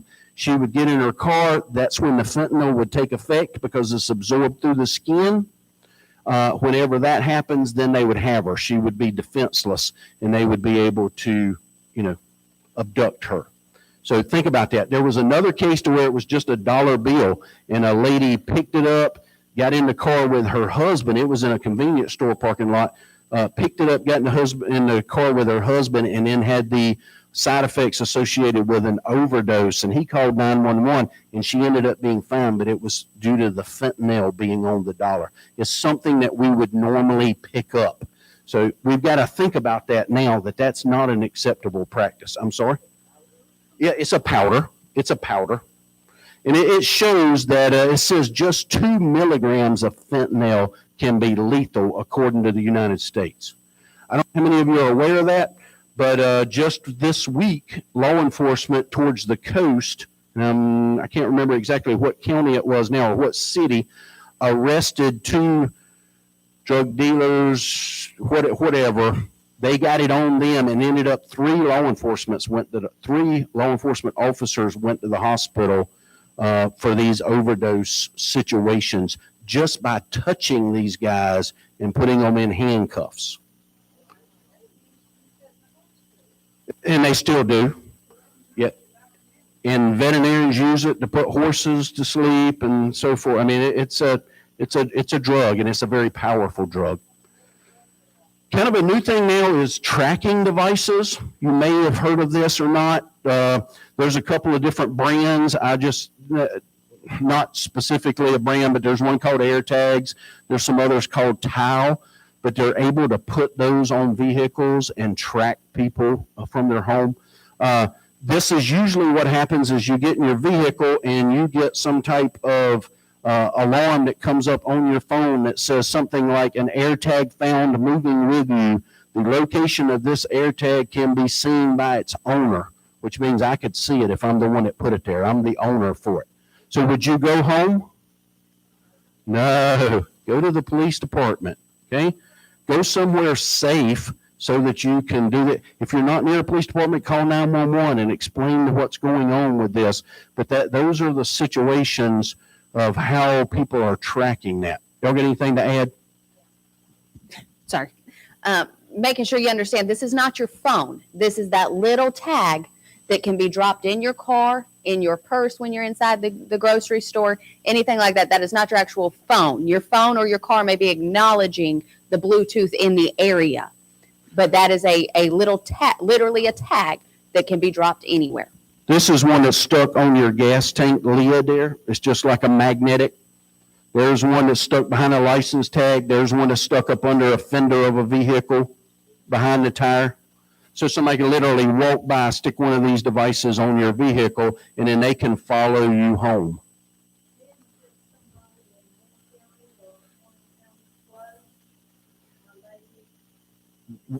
We hear reports of it all the time. Whether those are founded or not, I'm not 100% sure.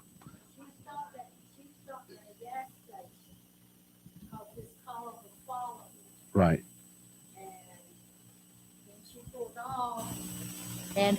And this car followed her. And she called her husband, and he said, go to the police station. Yeah. Because Scott is running a little behind with the questions, which is a good thing. We want people to be informed. But there is a video that he wants to show after these tips. So if you do have a question, kind of remember it, and maybe we can address it at the end, okay? Thank you. And I'm almost to the end. I got 2 slides, I think. So situational awareness. Wherever you are, stay tuned in to your surroundings. Know what's going on around you. Kind of be on high alert and look for suspicious type activity. Trust your instincts. If someone or someone makes you uneasy, get out. Go to a different place or in a different direction. Follow your gut. Show confidence, though. Be aware and be in control. Your body language works. Use the buddy system. Have keys in your hand before you reach your car or your home. Stay in well-lit areas, well-traveled areas. No shortcuts through wooded areas, parking lots, or alleys. Avoid jogging or biking alone. There are safety in numbers, and don't flash cash or valuables. Let me just put this video. If you have to leave, I understand, but this video is kind of worth watching.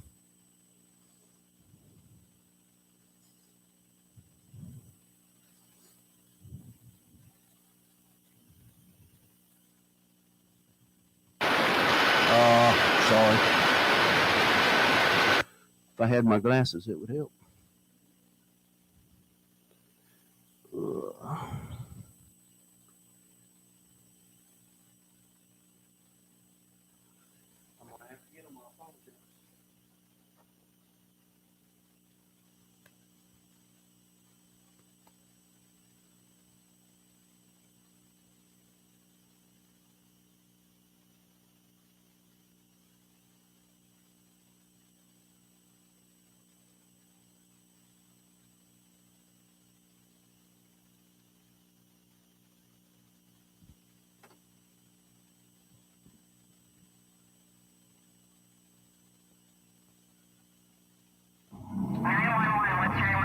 There's a gunman inside the store. We need help now.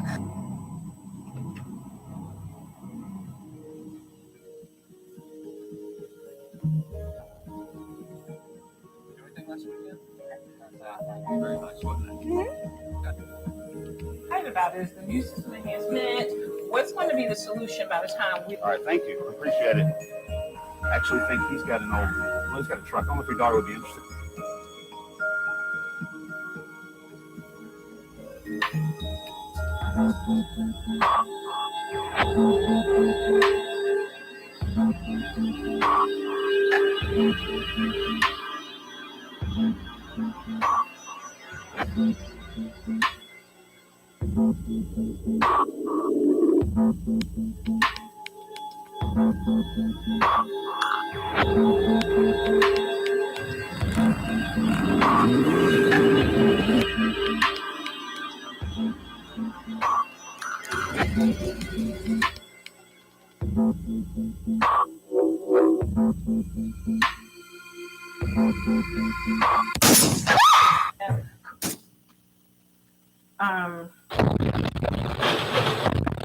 Figured out what college you want to go to.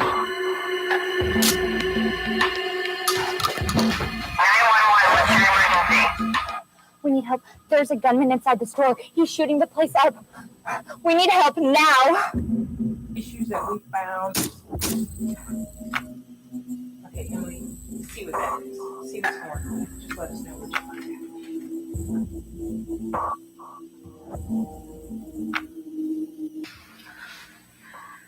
There's a man with a gun. What's going on?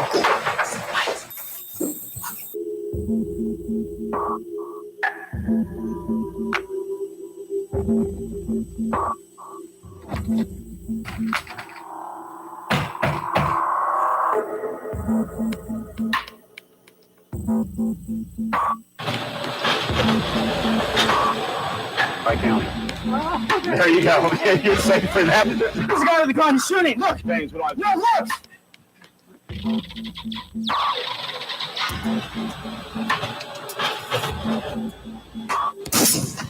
Run! Run! Run! To the right! To the right! To the loading dock! Come on, this way! This way! This way! Oh, no, come here! Yeah, in here! In here!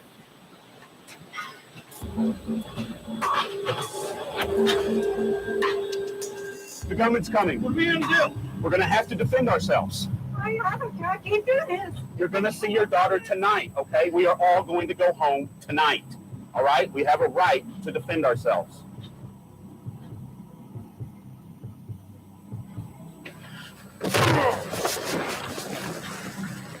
Get the gun!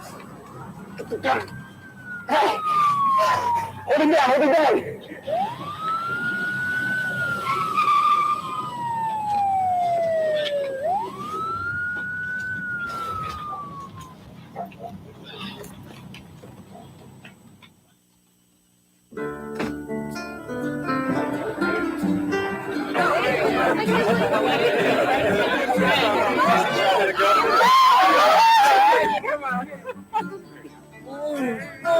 Yes, I'm just so glad you're okay. Yes, we're all going to go home. Everybody's going home. Yeah.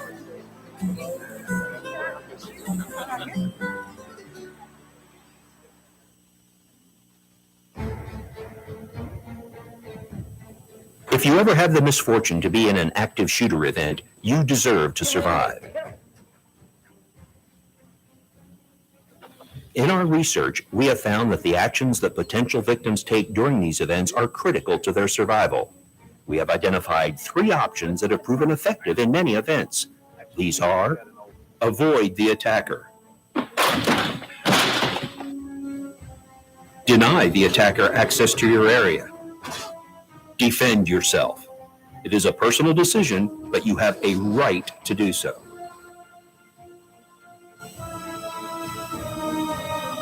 Avoiding the attacker starts with being aware of your surroundings at all times and knowing what is going on around you. If you see or hear something that looks suspicious, take action. For example, the stalker took immediate and effective action to protect himself when he observed the shooter pulling out weapons from the bag. Others, however, hesitated, and this hesitation can cost them valuable time that they could have used to get away from the threat. If you hear something that is, or could be gunfire, start trying to get away from it as soon as possible. Gunfire has a distinctive sound. Inside of buildings, the sound can be muffled or distorted.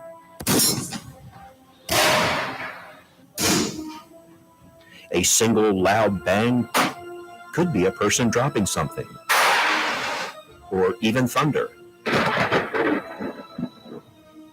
But repeated loud bangs are much more likely to be gunfire.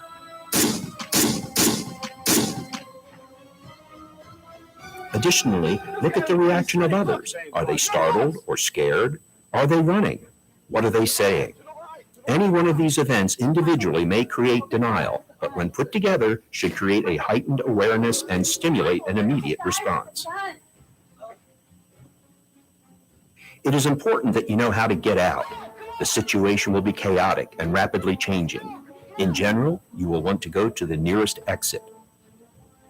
But you must also understand that the closest exit may not be accessible or safe to use. If this is the case, go to a different exit. While avoiding the threat, consider the uses of cover and concealment. Cover offers protection from gunfire, while concealment minimizes your exposure to the attacker. Try to keep objects between you and the attacker.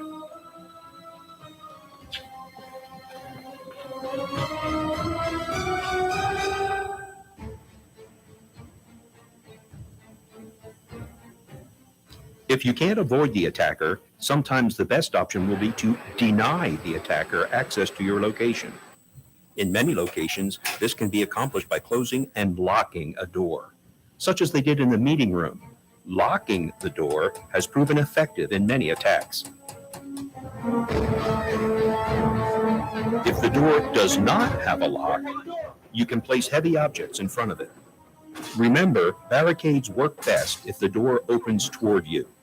If it doesn't, use things that are readily available, such as straps, belts, or objects that can be used to block or secure the door to make it difficult for the attacker to enter the room.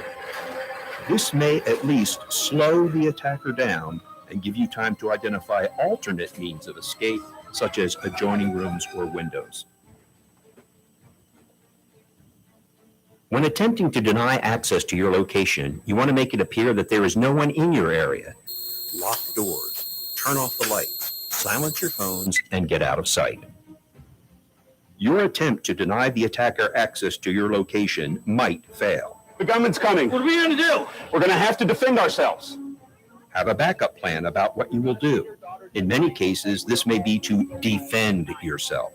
You need to be in a place where you can act if the attacker comes into your location.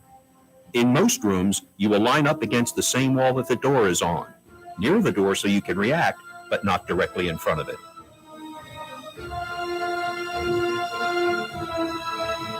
If you are unable to avoid or deny, your best option may be to defend yourself by using whatever is available.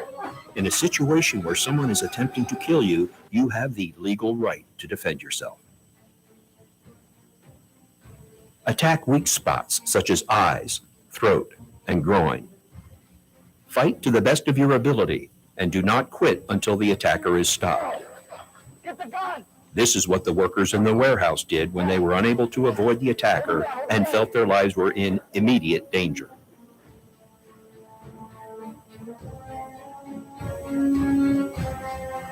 Whatever option you choose, call 911 as soon as you are in a safe location. Provide any information that you know.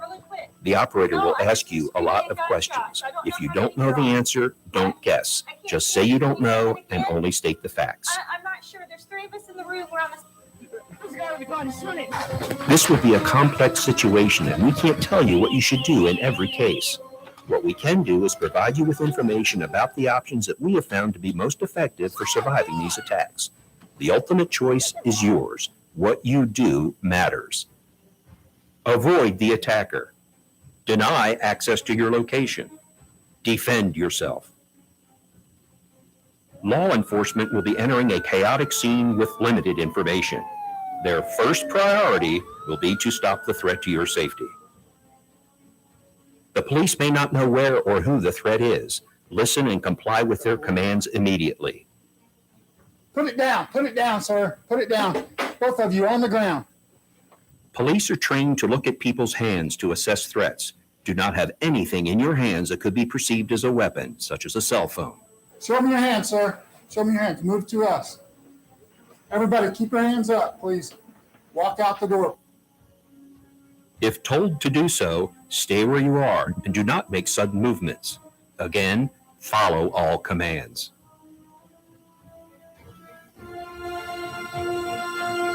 Remember, what you do matters. Avoid the attacker. Deny access to your location. Defend yourself. Remember, ADD. You can survive.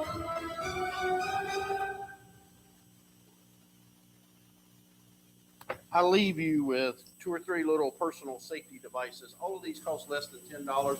You can buy these locally or you can get them on Amazon.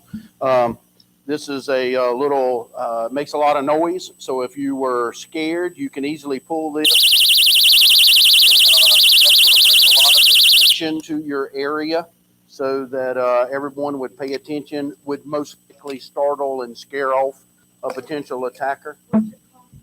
It's just a personal safety alarm. Here is some like pepper spray, little personal defense pepper spray. You put it on a keychain. You squirt this in their eyes, mouth, nose, in their facial area. It works pretty good for animals and bears and other things along that lines. I'm sorry.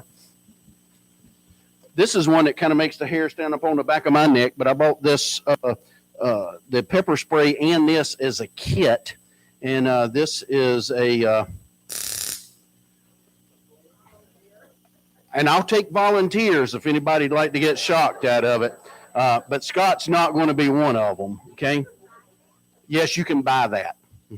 And I can't remember exactly off the top of my head how many volts it is, but it sounds pretty dramatic. You got to touch them. You got to touch them. So, you know, if they, you know, grabbed a hold of you, then you would be close enough proximity to be able to do that. This is another one. I don't know if I really like this one or not, but this is a pepper spray, but it's shaped like a gun. It makes me a little nervous from a law enforcement perspective that it could be perceived as a firearm and then it could hurt you. But this one actually shoots, and the box is over there if anybody wants to look at it so you'd be able to see it. But this one shoots like a gun. It actually shoots 16 feet. So the attacker would not have to be directly at you. I mean, all of these first 5 rows or so would be affected by this if I was to shoot it. But it is pepper spray. So, and I don't know, you've probably never been shot by pepper spray or been around it, but it is not a comfortable feeling. It will disable most, I will not say all, but most assailants. Anything to add? I can definitely attest to the pepper spray. And the taser. And the taser. Every time I hear that sound, it just makes me jump because we have to get, because we have to get, or most of us have been pepper sprayed and or tased. I would add that there are products out there that are more in line with kind of like what we carry, you know, because we carry tasers.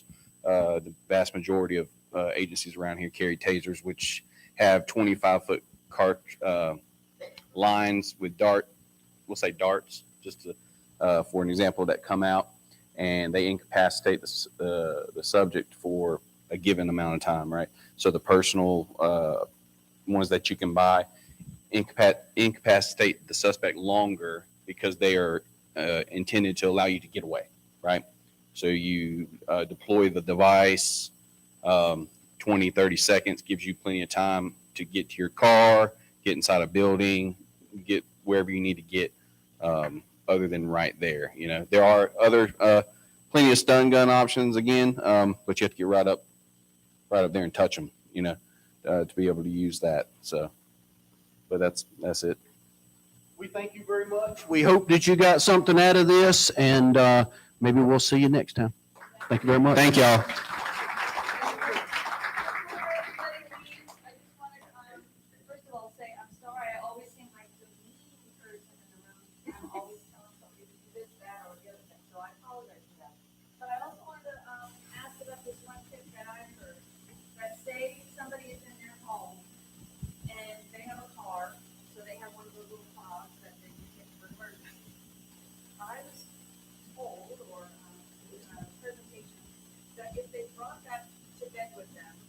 on the bedside table and heard somebody possibly breaking in their home, that they could actually click that, at least their car alarm would go off, and maybe neighbors would hear it or something, might even deter the person who's entering the house.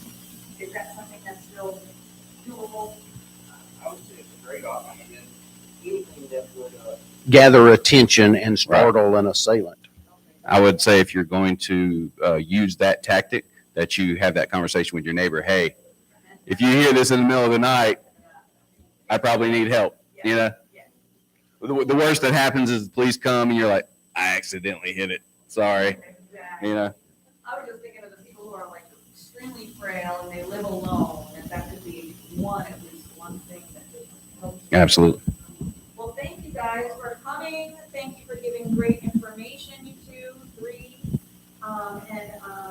Anyway, this live stream presentation will now automatically become a video.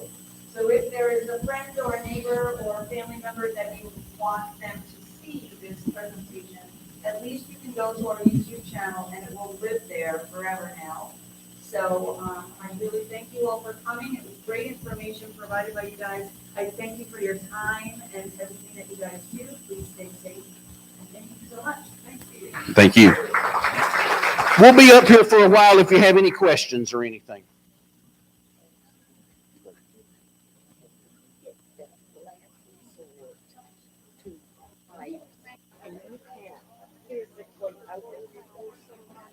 Is there any suggested way to track them down, maybe, or not to say, You could try that. I mean, like saying what? it's according to what the situation is, I guess it you know, of what their intent or what their reasoning is.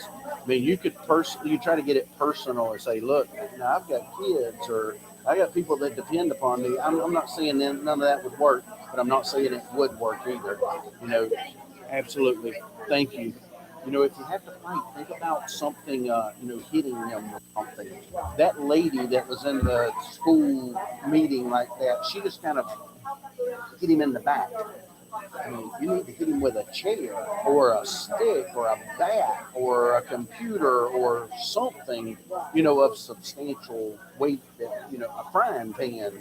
But you have seen some other things like a fire extinguisher. Fire extinguishers are heavy. You could spray them with it. It would, you know, probably temporarily blind them for a little while. Some of these other devices. You should always pull the fire alarm or not. Yeah, nope, pull a fire alarm. That would be fine. Yep. Thank you. Where is that one available? This one, I bought it on Amazon. I bought this as a kit for $20. So it came with the pepper spray and this. And it's really simple to use. You just got a little button. So, and I would be, it's also a flashlight. I should have said that. But I've not shocked myself with it, and I don't want to because it sounds bad. It sounds like it would hurt. And it hurts. Yeah. When I saw them advertised recently, that's sort of like that. The gun-looking one? Yeah. It was pretty powerful. I like it because they don't have to be really close. This one's about 6 feet, and this one's 16 feet, but it does somewhat look like a firearm. If law enforcement came in, you know, it could. Yeah. Thank you. Absolutely. Take care. It's good talking to you. Yeah, this was like $3.99 on Amazon. Yep. But Walmart sells them and stuff. I know Ed's gun shop up there sells, I don't think he sells that, but he sells this stuff up here on US 1. Yeah. Mm-hmm. I've bought like this stuff for my wife's keychain and stuff. But I think I'm going to buy her one of these. It's a taser. So it's got a little flashlight in it as well. But it's also, I mean, I want to say 100,000 volts or something, but it's charged with a little USB charger from a computer. So it sounds pretty strong. I'm scared to shoot myself with it, but it's called Saber. But if you look up personal safety defense on Amazon, this comes up. And this thing here is just made, it hooks to a keychain. It's got this little thing, and you just pull it. So, I mean, that would wake up a parking lot. People would pay attention if you were, somebody was, you know, worrying you or bothering you or something. I think strobe lights, I don't know how effective it would be towards the assailant, but at least it gets people's attention. You know, it might affect some. You know, if I was a bad guy, lights or sounds or something would, you know, run me off. I wouldn't want that because it brings too much attention to it. But I don't know how effective strobe lights would be to deter them. But it at least gets attention from everybody in the store or in the parking lot or whatever that might be.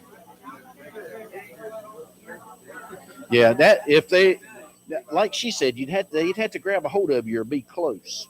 That was the advantage of this. This thing here is only good for about 6 feet. So from me to her, this one shoots 16 feet. So see, I could get any of them over there. I don't have to let the bad guy get to me with this one. But this one, I've got to actually be able to touch them because they might would, if you've done that, it might would scare them enough. They would know what it was, but it's really made for when I grab a hold of her to put that thing to me and hit the button, and it's, I mean, to shock me until I let her go. It might would, but if they were doing harm to me, I wouldn't worry about their past medical history. You know, right. Right. I bought I think it's called the atomic police also. Right. Flashlight. Right. But the light is really, really bright. Yeah. And it might would. I mean, if you think about it, if you're in a dark parking lot and someone's kind of scaring you, they're sneaking around the parking lot or something, and you shine that light on them, a lot of times that's enough attention. They know you've already seen them, so they're probably going to hightail it. Right. Yeah. And I got a new light because this one's just attached to this. right. With mine, if I have this, and because they can try to get this away from me and turn it off. But with mine, if I pull it, it'll keep going. They can't do it. Yeah. So you just pull that. Well, now Yeah, you just pull that out. And it's got a little flashlight, so if they needed, you know, help finding their keys or something along that lines.